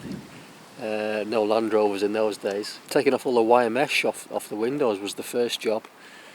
Moving in, finding the stove was broken, it's freezing cold, snow on the ground, no heating. I think I had 3 weeks to get it ready before the first hostelers arrived. As soon as it opened up, it was busy for the whole season, cleaning and quite a lot of office work as well. But it was in many ways a dream job, fantastic location, right at the head of the valley below Gable and Pillar, and very quiet. No motor roads, obviously. In fact, if a vehicle was coming up the valley, you could hear it coming from a long way off. But yes, it was in many ways it was a fantastic place to work, but it was a bit too much for one. So I decided to just do one season. I was already writing, but it gave me a good subject for a book, which I wrote a year or two later, which basically covers my season of working there. It's fictionalised autobiography. There's a bit of artistic licence, but it's what people might call a warts and all account of running the youth hostel over the course of a season. I just want to read a section of the book, which is basically a fell running sequence, describes a run from Blacksail Hut, and I just want to pick up that run from Kirk Fell back to the hut. And my mind is here, and my mind is now, as I'm running across the top of Kirk Fell. Kirk, the Old Norse word for church, and this is my church, the holy Fellcosm, my spiritual home, where I connect with the whole.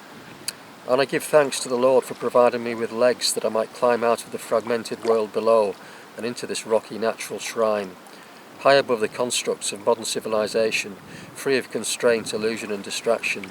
Here is the altar for my holy communion, in the stark, awesome beauty of God's own creation. And as the warm April afternoon sun shines down upon me, I'm driving on and digging deep in the light and heat of my inner sun, shining strong. I'm a strong animal with strong legs and strong lungs and a strong mind. My mind is here, my mind is now. This is it, there can be no denying of it, and I'm totally focused on it as I plunge down Red Gully to Blacksail Pass and then climb up to Pillar via Looking Stead. And from Pillar I drop down off White Pike through the plantation to the forest track, and my legs are tired now as I follow this all the way up to the ford at the edge of the plantation. Looking at my watch, I see it's now 4:30 p.m. I start work at 5. My legs are very tired, and I'll walk these last few hundred yards to the hut. I look at the trees at the edge of the plantation that have blown down in the recent gales. Some of them have been uprooted, others snapped off mid-trunk. Cruelty to trees is how Wainwright described his forest. The trees are reared in plastic tubes and crowded together in straight lines. A vast monoculture of weak, uniformed, characterless specimens. Like so many humans, methinks, so many humans who also inhabit overcrowded, unnatural environments, who are mass-produced by the mass education, mass media and mass indoctrination systems. Humans bought and sold like so much timber in a forest where little else grows except for that particular species which has been selected for its economic utility. But the visitors to Blacksail come here to get away, albeit temporarily, from all of that. They come in search of wildness, simplicity, solitude, space for breathing and thinking, mountains for climbing and inspiring, and also for the fellowship of others who are doing the same thing.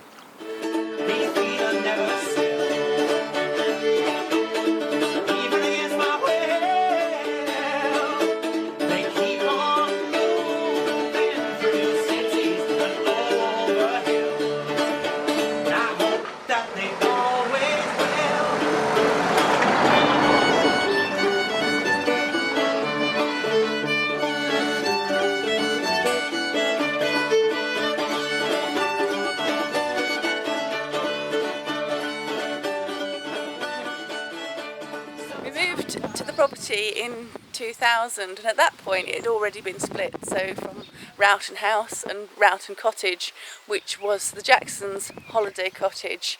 There was a lot of work to do, and we spent 10 years working in conventional jobs and running around on the fells so that we could pay for all the repairs.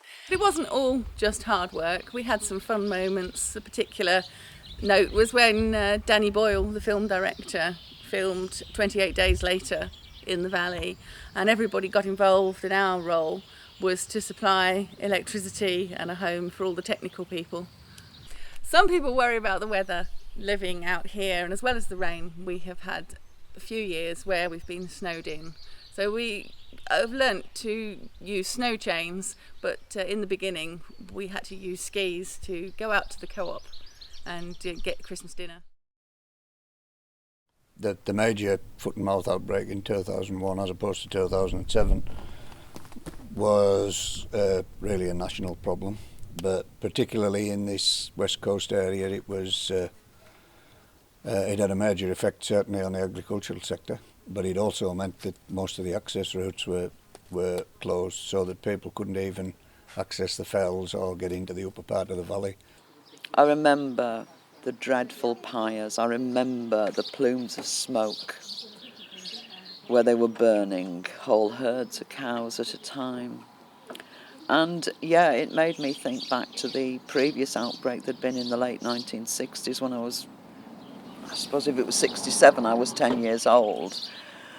And what I remember of that was that every day on the news there would be a roll call of how many cows had been destroyed that day. Hundreds. I remember 545, 672. I remember just every day there would be an update on the tally of how many had been destroyed.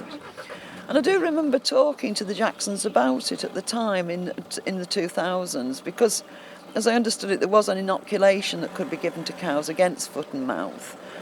And they said that was a very complex issue because it meant that cows that were inoculated wouldn't be available for foreign sale, they wouldn't be accepted abroad. And so that was a very real reason not to do it, which obviously wasn't done. And it also made me think a good deal about how rigorous the animal health was on the farm where I worked. And with regard to things like agricultural shows and so forth, it meant that they couldn't happen because livestock wasn't allowed to move around, so there was little point in having a livestock-based agricultural show. Therefore, those times when there were foot and mouth restrictions, shows didn't actually happen.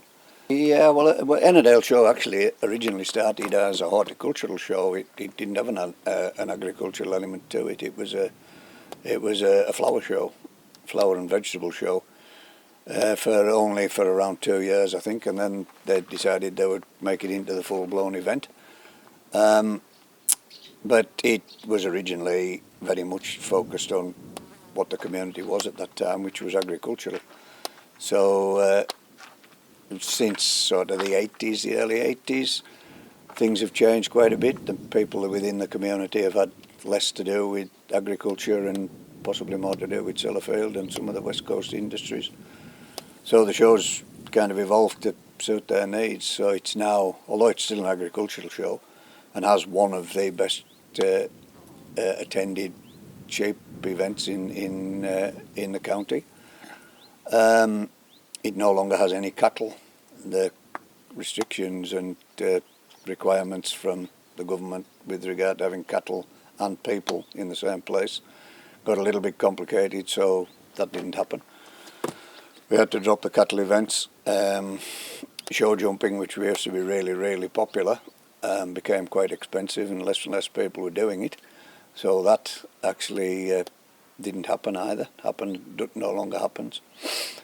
And the show has evolved into something that's more of a sort of family day out rather than necessarily an agricultural event. So rather than it's the bulk of the people attending Ennerdale show being from a farming background, I would suggest the bulk of people attending Ennerdale show are people with an interest in rural events. So they like to say the vintage machinery, which harks back to the old agricultural roots of the show. At one time, part of the show's reason for being would be to introduce people to new technologies like tractors and like some of the implements that we now consider to be vintage. In the show's early days, they would be groundbreaking instruments. They would be the things that people were trying to aspire to, and people would come from miles around to see the latest tractor. Nowadays, they're everywhere. But looking back at the old vintage tractors is quite an attraction for everybody. The fell races are always very popular. They're a fairly recent addition, really. They've only been part of the show for the last 20, 25 years, possibly.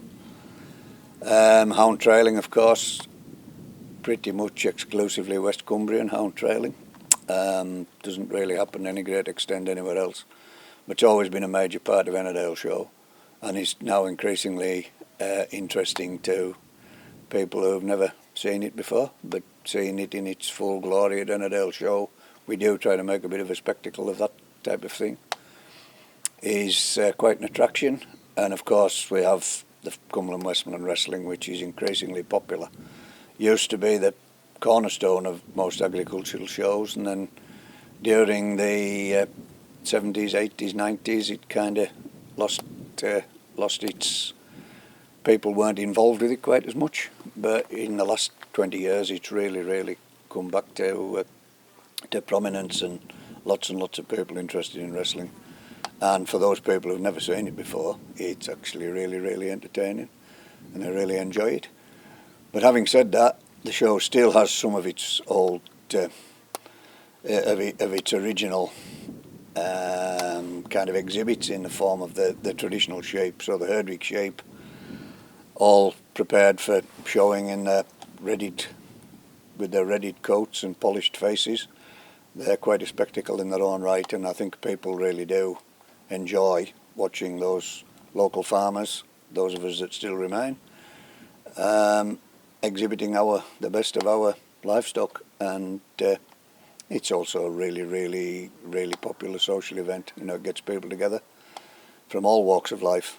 Perhaps one of the few things that brings the whole of the cross-section of the community of Ennerdale together. So it still has a definite role to play, but that role's changed from an absolutely, totally agriculturally focused event to more of a general public entertainment type event, yeah.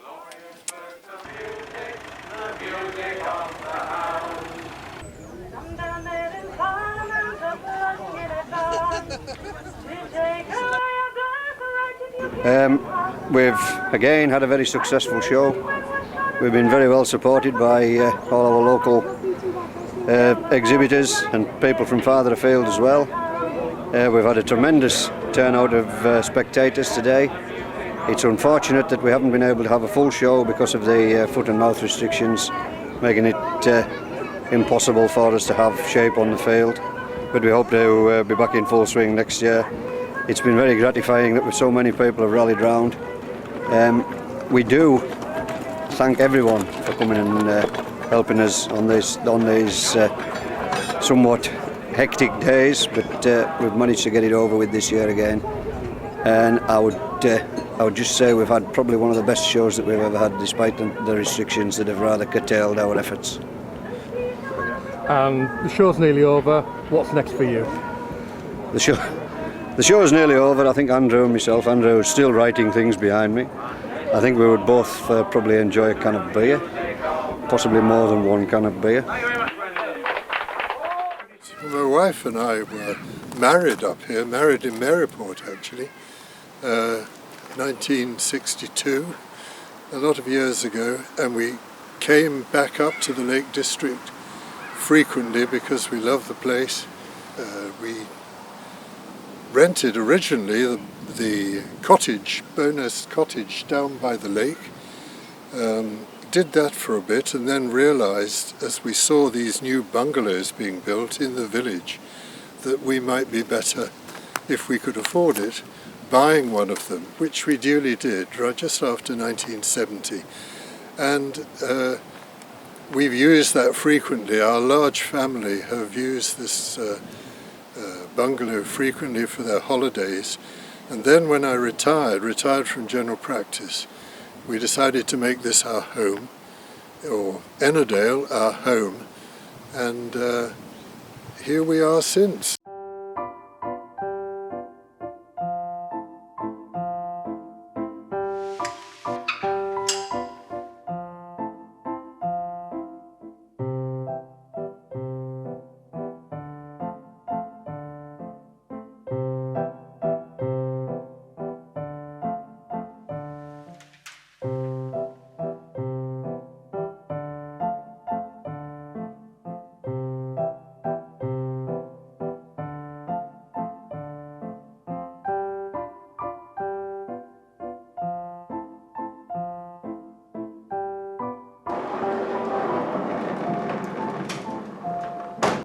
This is St Mary's community room, built with money that was obtained from Northern Rock, if you remember Northern Rock.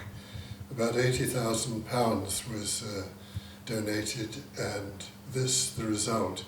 It forms as a meeting room. There's a kitchen attached, and it's a cosy little venue for smaller meetings. It is the polling station for Ennerdale Bridge, and parish council meet here, and there are other smaller meetings which happen as and when. It's slightly ironic that after years of very little or no development in Ennerdale Bridge, that this room was built at about the same time as the swing park was developed by ECRAG. Before 1998, which was about the time we retired up here forever, there were no recreational facilities in or around the village. Beautiful walking country, absolutely lovely scenery, but nowhere you could swing a swing or hit a tennis ball or whatever. And so from that time we vouched to try and improve the facilities within the village one way and another. And in 1998, ECRAG, that's a charity, Ennerdale Community Recreation Area Group, ECRAG, made up of local villagers, found grant money to build a swing park near the church, and that was, as it were, the start of it all. And it served very well. It was built on a 13-year lease, and from that we realised we had to find somewhere else to carry on our recreational facilities, and that leads into Village Park, originally just a football pitch off here ahead of me, and then later a mugger, a multi-use games area, was built on top for the benefit of the community at large, but the principal users, as you would expect, has been the school, because for them it's just over the road and they have got somewhere to expand from their tiny little playground that they've lived with and coped well in for many a year.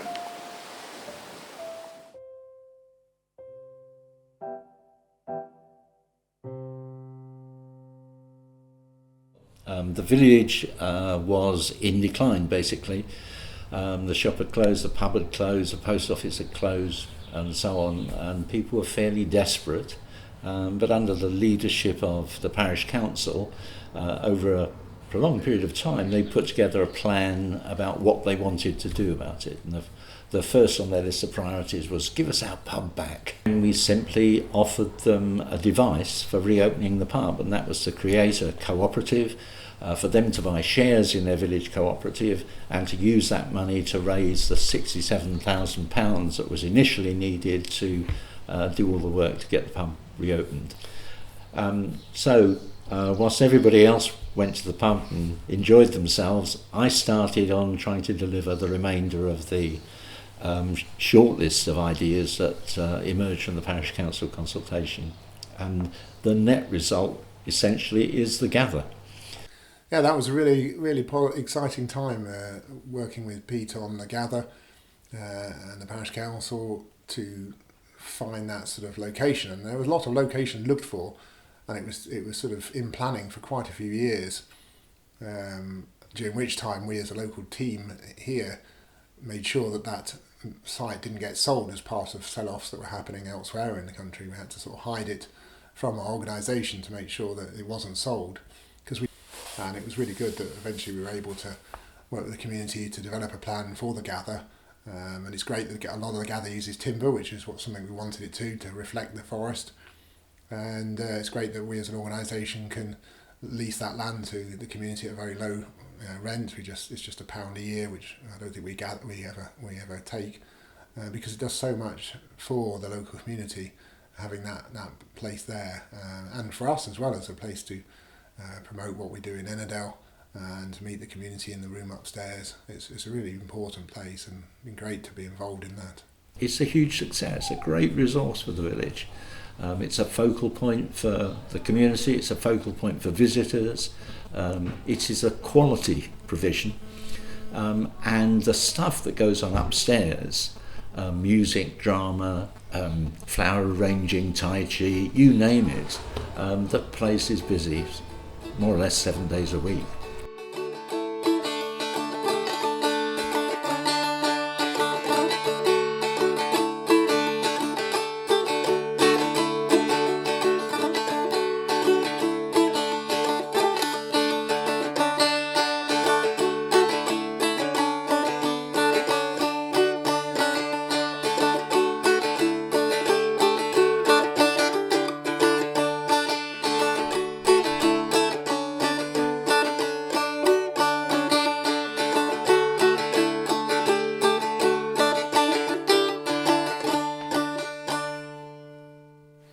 So we've got a Celtic settlement up at Smithybeck in the upper part of the valley, in just below where we now farm some of our sheep on Starling Dodd and Great Bourne.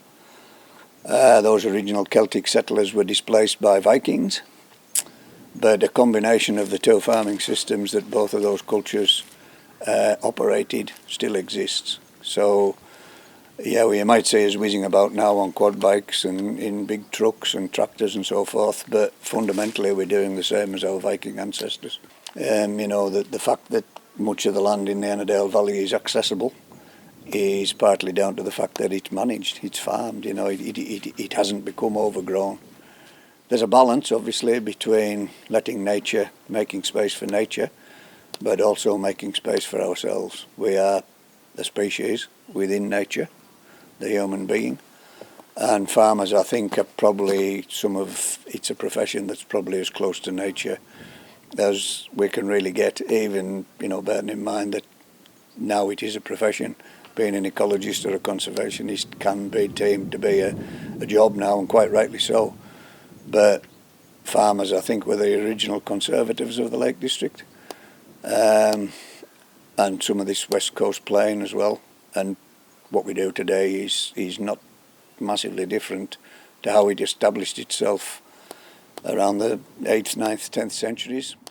And we've adapted to modern requirements, and we still continue to deliver, not just for ourselves, not just producing food, but delivering for the wider community as well, just like we always have done, just like our ancient Neolithic. We've got a Neolithic township out here, so that even predates the Celts and the Romans, that there was a Neolithic farm out on Kinnyside here in the early days of people ceasing to be hunter-gatherers and settling down to be farmers. You know, farming's not a new thing. It's not significantly different to the way that it's always been. And we're still here, and we don't look a lot different to we have looked for the last 300 years. You know, we still wear flat caps.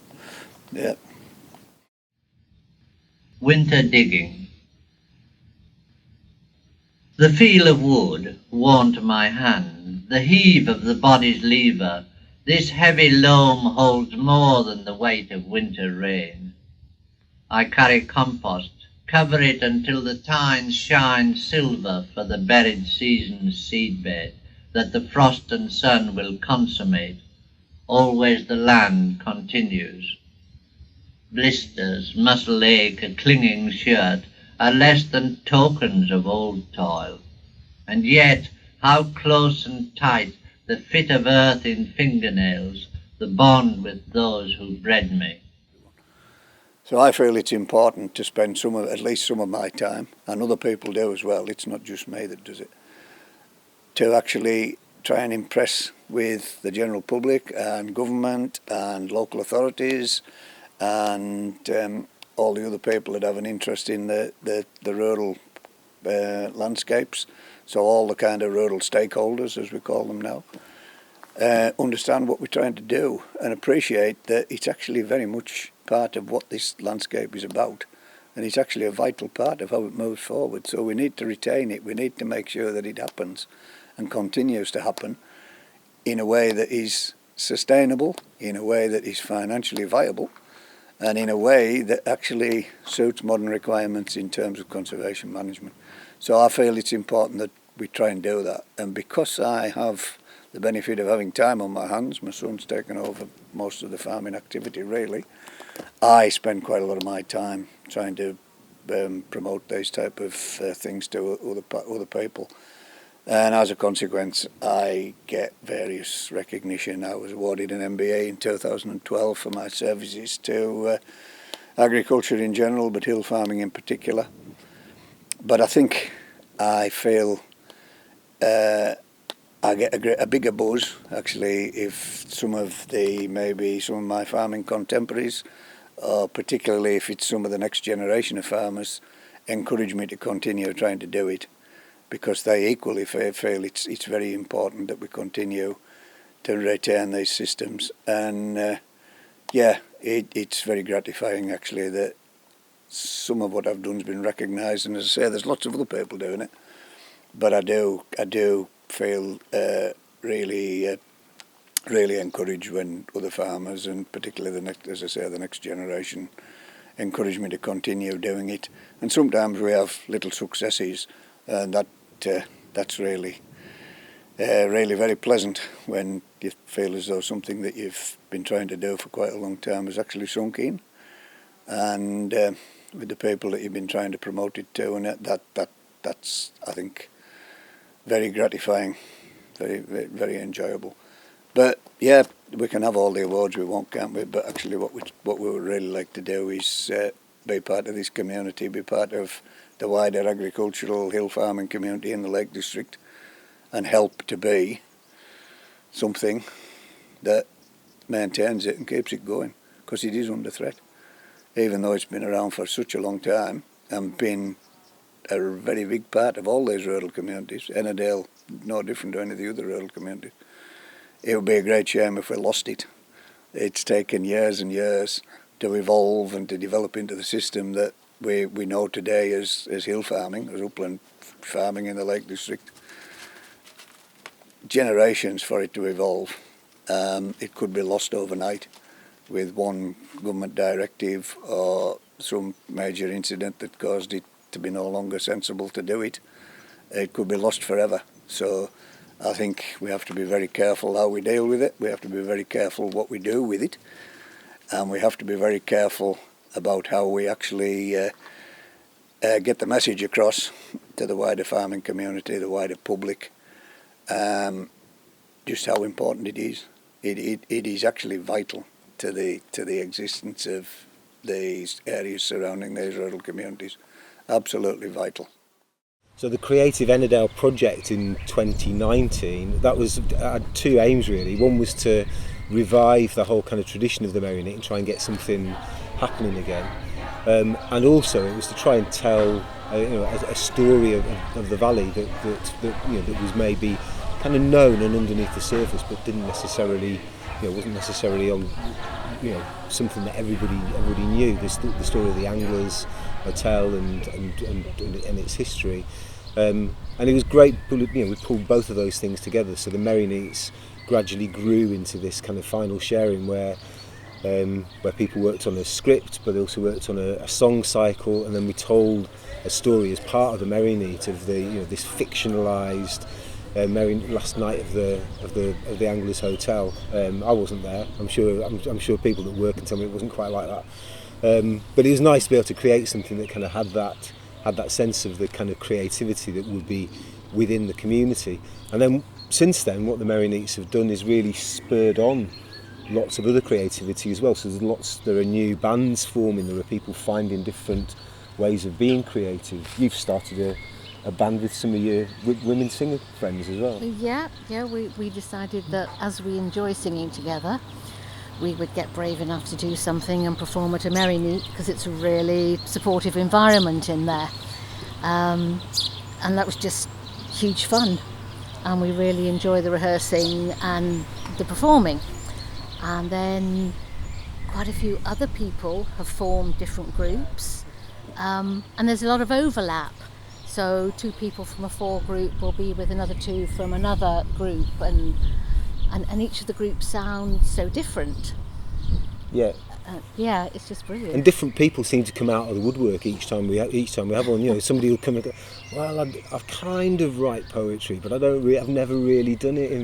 And when they read you the poem that they've brought, it's amazing, you know, and they've got a real talent for it. So it's been lovely to be part of that process of just gently encouraging people to let their creativity out. Enough. Enough. Enough. Oh, enough.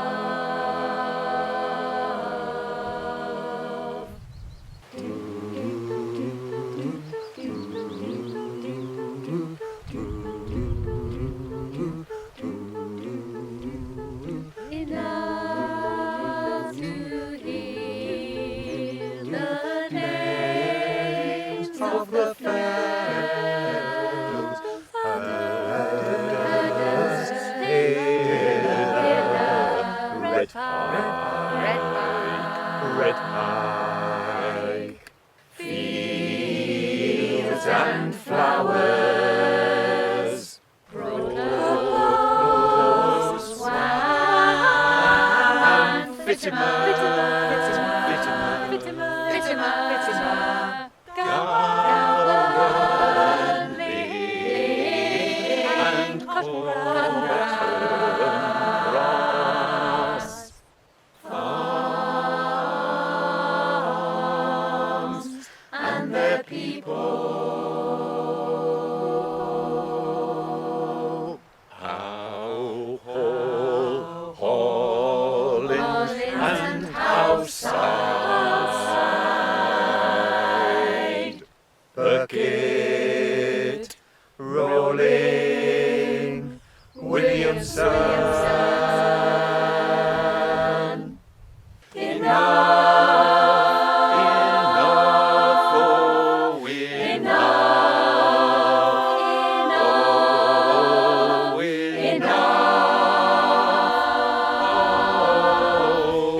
enough, enough to know I belong to the place. Enough to know I belong.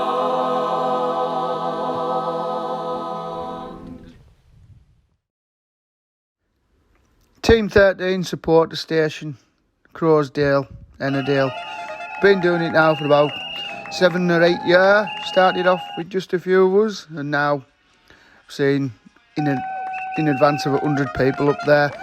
It's a really dark place when you're doing the Fred Whitten, so we decided to set up there and support people, encourage people, provide food, provide water, and now it's a really well talked about and look forward to place on the event. We had feedback from as far as Sydney, Australia, saying how good it was and what a lift it gave them, and it's worth all the effort just to see people's faces as they pass through.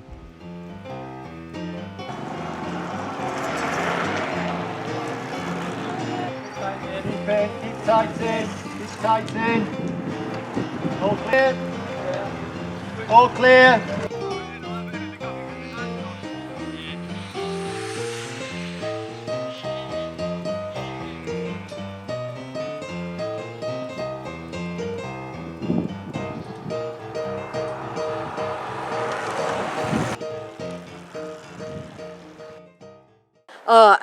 It was just amazing. We had so many people came. Cockermouth Mountain Rescue Team came. They've used the centre, I think, since it was first set up. They're really, well, they used to bring their search and rescue dogs and do team building, and they continue to bring their new recruits and team build here. So they attended the 50th, and what was really nice was to get different groups that haven't really mixed, because they tend to book individually, so to get those different groups together and swap their stories was really interesting, and I think really valuable for each different group, because they got a different feel. because each group uses the centre slightly differently, so they got a feel for how everybody's using the centre. So it was good. So one of the major challenges that we faced, probably the biggest one, has been the flooding issues that we've had. So we've flooded several times, in fact so much so that the kids could get their canoes and canoe right around the centre. The water was that deep. So we've had to put some work in to mitigate for that. We've had a whole raft of drainage works put in, and then we got some grants to be able to put new guttering systems up, a new trench to try and direct the water away. When my dad arrived for the second time, to Warden for the second time, we were still basically on generator, but they were in the middle of setting up a hydro scheme, so we had a regular as it gets, supply of electricity. There's been some, as always, some issues with off-grid stuff, but we have the hydro running most of the time, and then just before the last lockdown, we installed some solar panels because we tend to hit a drought in sort of April, May time. It can often be quite dry, so the hydro doesn't run. So we've installed some solar panels to compensate for that. So now really the generator is only a backup, which is the biggest life change for us. Never mind the electric, because you can sort of live without electric. You can manage without that. Was when we installed the borehole, because trying to live without water, run the centre, have people in, is nigh on impossible. Running a house with 7 people, trying to wash a dish or get the kids clean, and we used to often, if it was really cold and the water supply would ice up, then we'd lose water. If it was dry, we'd lose water. So now to have a constant supply of water, that is the biggest life-changing thing that we've done, really, I would say, at the centre, the constant supply of water.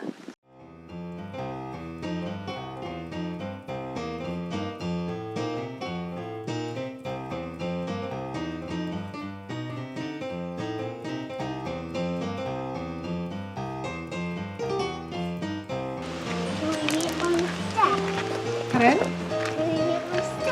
Come this way, you're going to go and come down this door.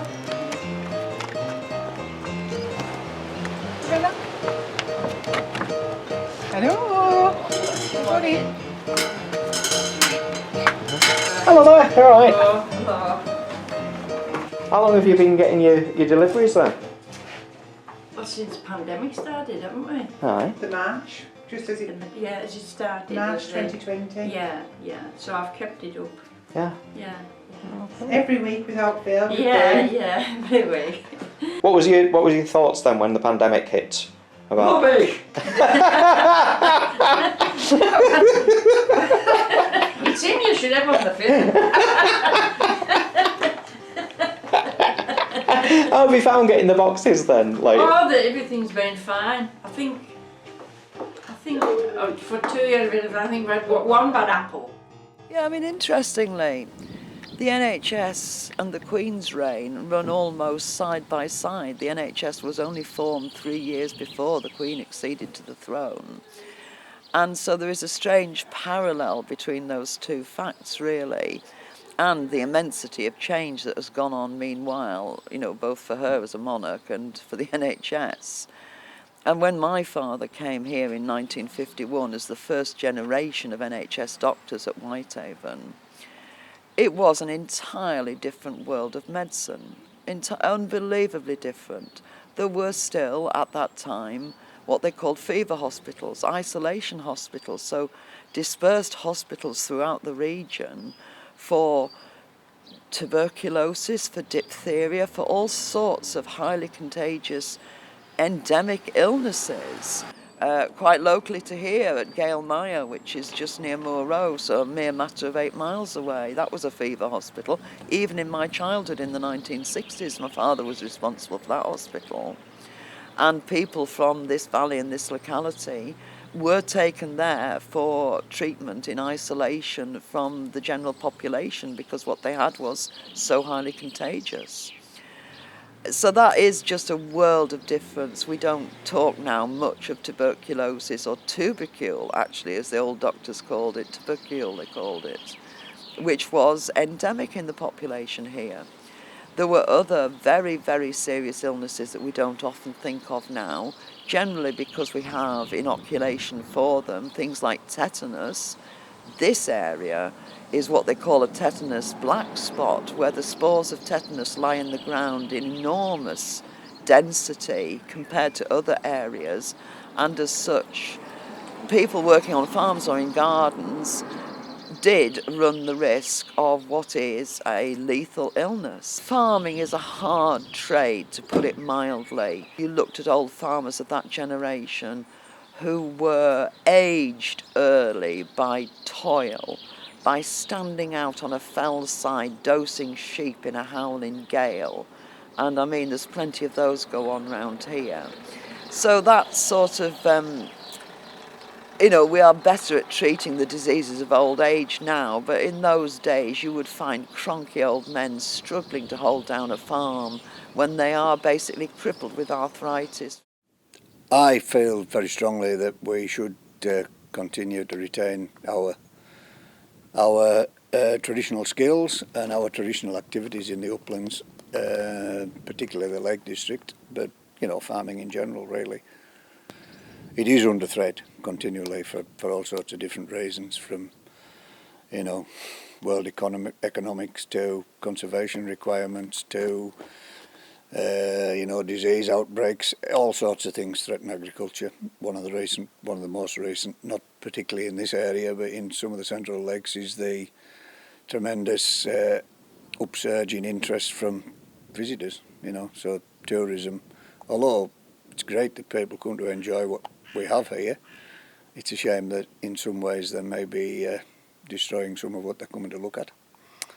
But that's an issue that we have to, that's a modern problem. We have to deal with that. Who killed the salmon? I, said the Esk, with my lethal spade, I killed the salmon. Who added poison? I, said the soil, with my metal potion, I killed the salmon. Who dripped in venom? I, said the spruce, with my needle fangs, I killed the salmon. Who poured the acid? I, said the cloud, with my distillation, I killed the salmon. Who filled the cloud? I, said the fire, with my sulphur vapour, I killed the salmon. But who lit the fire, demanded more power, didn't fit filters? We killed the salmon. Yeah, so a lot of our planning is multi-decade. So when we do our management plan for Ennerdale, which we call our stewardship plan, which is a partnership plan between all the partners in the valley, the National Trust, Forest England, United Utilities and Natural England, it will look 50, 60 years ahead. So some of the changes, it will look different. The valley is changing as we get now natural regeneration from trees that have been planted previously. So in the 1950s there wasn't virtually no natural regeneration because there were no mature seeding trees in the valley. But now we have mature seeding trees. Nature is taking over some of the job of establishing the woodland in the valley and doing it itself. We have started planting some new areas of woodland, some treed landscapes, quite open treed landscapes, further up the valley, so some under Great Gable and some in Silver Cove, higher than the current forest edge, and they will be maturing in 30, 40 years' time, and they will hopefully have more bird life in them, more animals, but they'll also be more visible on the landscape, so the boundary of the valley's forests and trees will change as well. So that will be different. And we have more species in the valley. So especially I think species like juniper and aspen that are very missing from Cumbria alone, and hopefully people will still be enjoying the valley. The dark skies accreditation came from was initiated by one of our members who now unfortunately has passed away, but he worked so hard. He saw that there was dark sky sites were being accredited in the south of England and understood totally that there was no light pollution here and that we should be accredited and what a difference it would make to the centre. And he worked incredibly hard to get us the accreditation of the first dark skies site in the northwest. So we really led on that and we're really, really proud of that.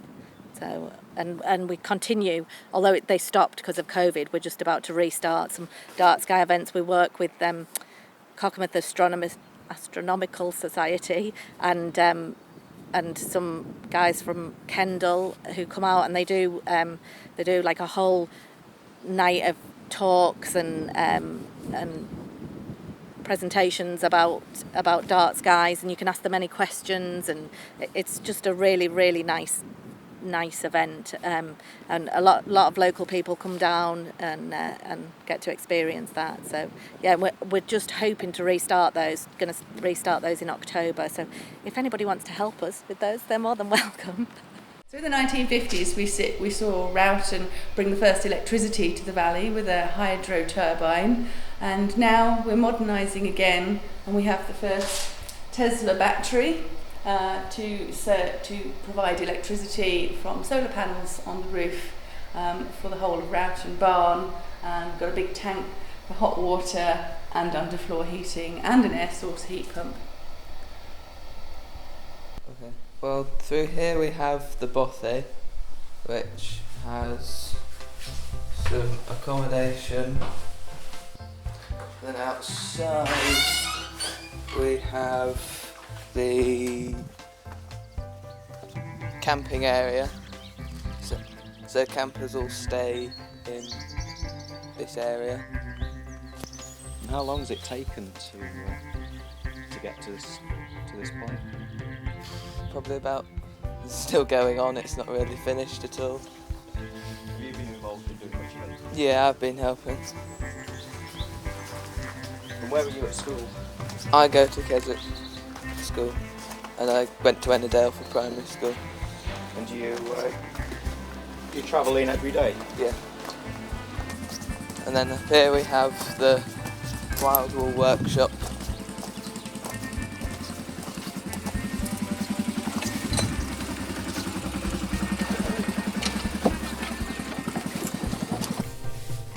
So in here we have the Wild Wool workshop, where my mum does all her wool related things.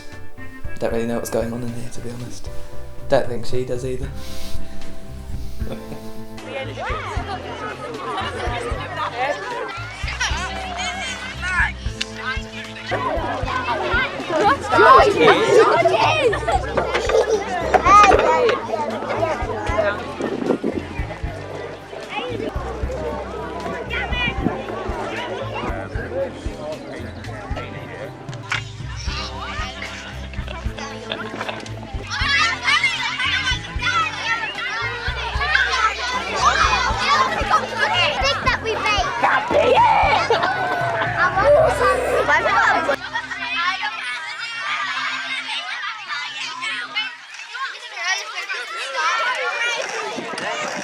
So when we go back down to school, okay, in about sort of half an hour, okay, what we'll do is before you go tonight, we'll give you all one of these each, okay?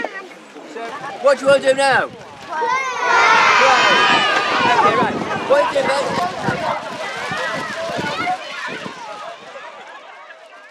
I think schools have changed massively, school residentials have changed. So I think when the centre first opened, residential trips were quite a thing. Secondary schools did residentials.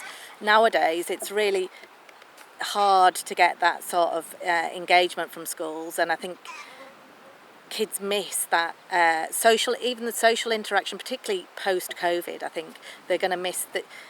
Coming here gives them the opportunity to work together and live together, even if it's only for a night, prepare a meal together, learn what it's like to be around other people. And I think that's certainly changed, and it gives them the opportunity to totally step away from technology. There's no mobile phone signal. Although we've got power, it's limited, so they're having to communicate. And we've a drawer full of board games that most of the kids that we bring in have never seen, and they're taught to play board games, even if it's just one night. The benefit, you see them leave and the benefit's massive, it's huge.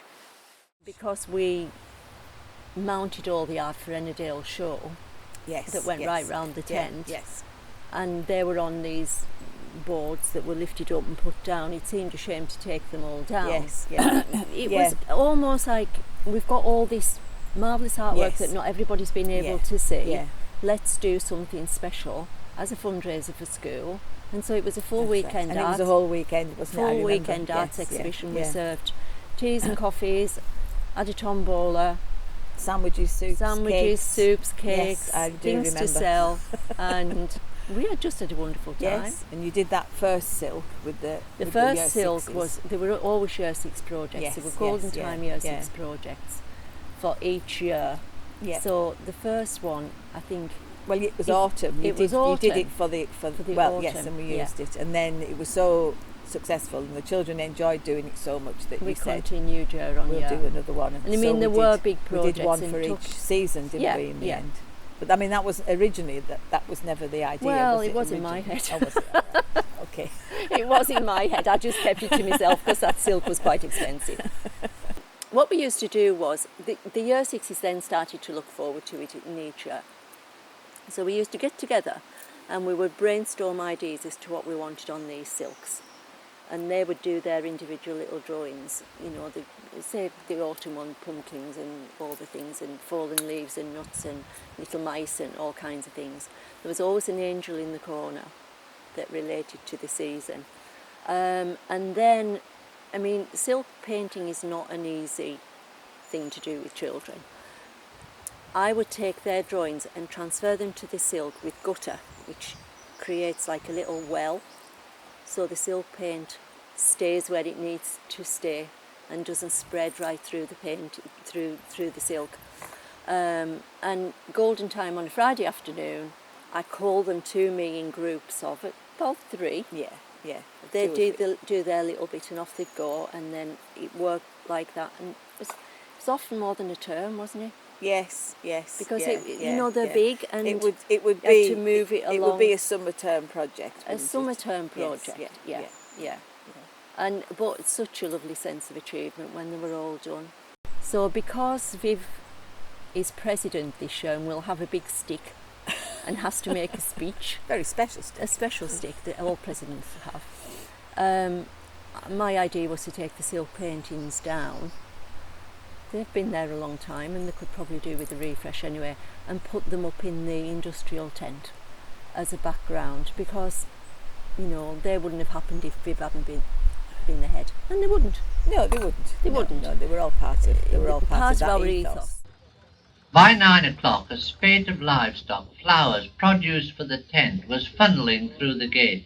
The field rang loud with recognising distant relations from nearby dales. How do? How is ter? What's the fettle? Champion, middling, not so bad. Sometimes sympathy for a family death. Always. Have you got your hay? Promises to meet. Talk later. As they hurried on with their exhibits, but only a step before they stopped and started it all again with another face they might not have seen since last year in the same place. Canvas hushed our voices, softened the light, enclosed the mingled scents of gingerbread, sweet peas and woolen rugs, spiced with trodden grass. Exhibitors loitered after time to slide their butter to the front, pick a speck off a pillar slip, stroke petals into place. They ran with buckets from the beck for the final rinse of Herdwick hoarfrost faces, fly-whisk shorthorn tails, before the judges began to open up mouths, feel muscle and bone, eye confirmation, consider condition, turn away to consult, like a morning hospital round. Grandfather with another bearded patriarch, both in their 80s, leaning on horn-handled sticks. Ned Nelson pointed with his pipe as I stood silent in my new school cap. Is this Yanna thine, Jerry? Aye, Ned, he's Thomas's lad. I see thine Neb's still coming. And off they went to the sheep pens, talking dead tups back to life. Cold meats, pickled beetroot, piccalilli, shallots, tea cakes, rum butter, new bread and sponge, Swiss rolls and fruit loaf, tomatoes and tongue were lined up on tables. Rum butter. Not a jam, nor ever ordinary, though we spread it on bread for days after the occasion. Not cooked, just heated enough to blend the Caribbean with Cumberland. Infuse the mixture with the care a woman gave to celebration, as she bent to see the moment she should pour, so that it set, without sand ripple blemish, in a silver dish specially polished for the christening tea. A sweet beginning, unguent, the woman's warmth on the tongue, hint of allowed intoxication, internal glow, a birthday treat repeated, notching another year, and not quite hidden, the cinnamon of the coming funeral feast.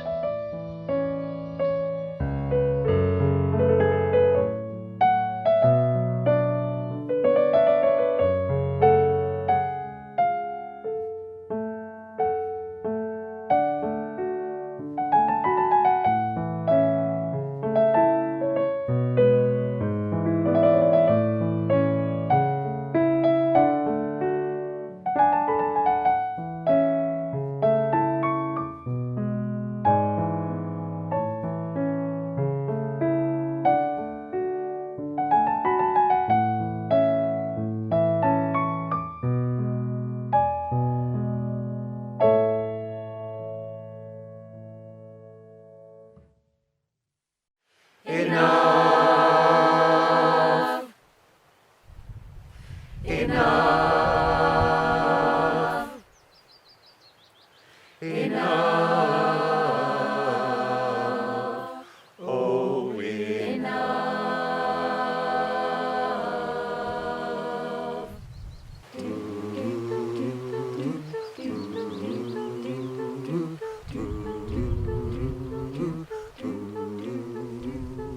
Enough to hear the names of the fellows others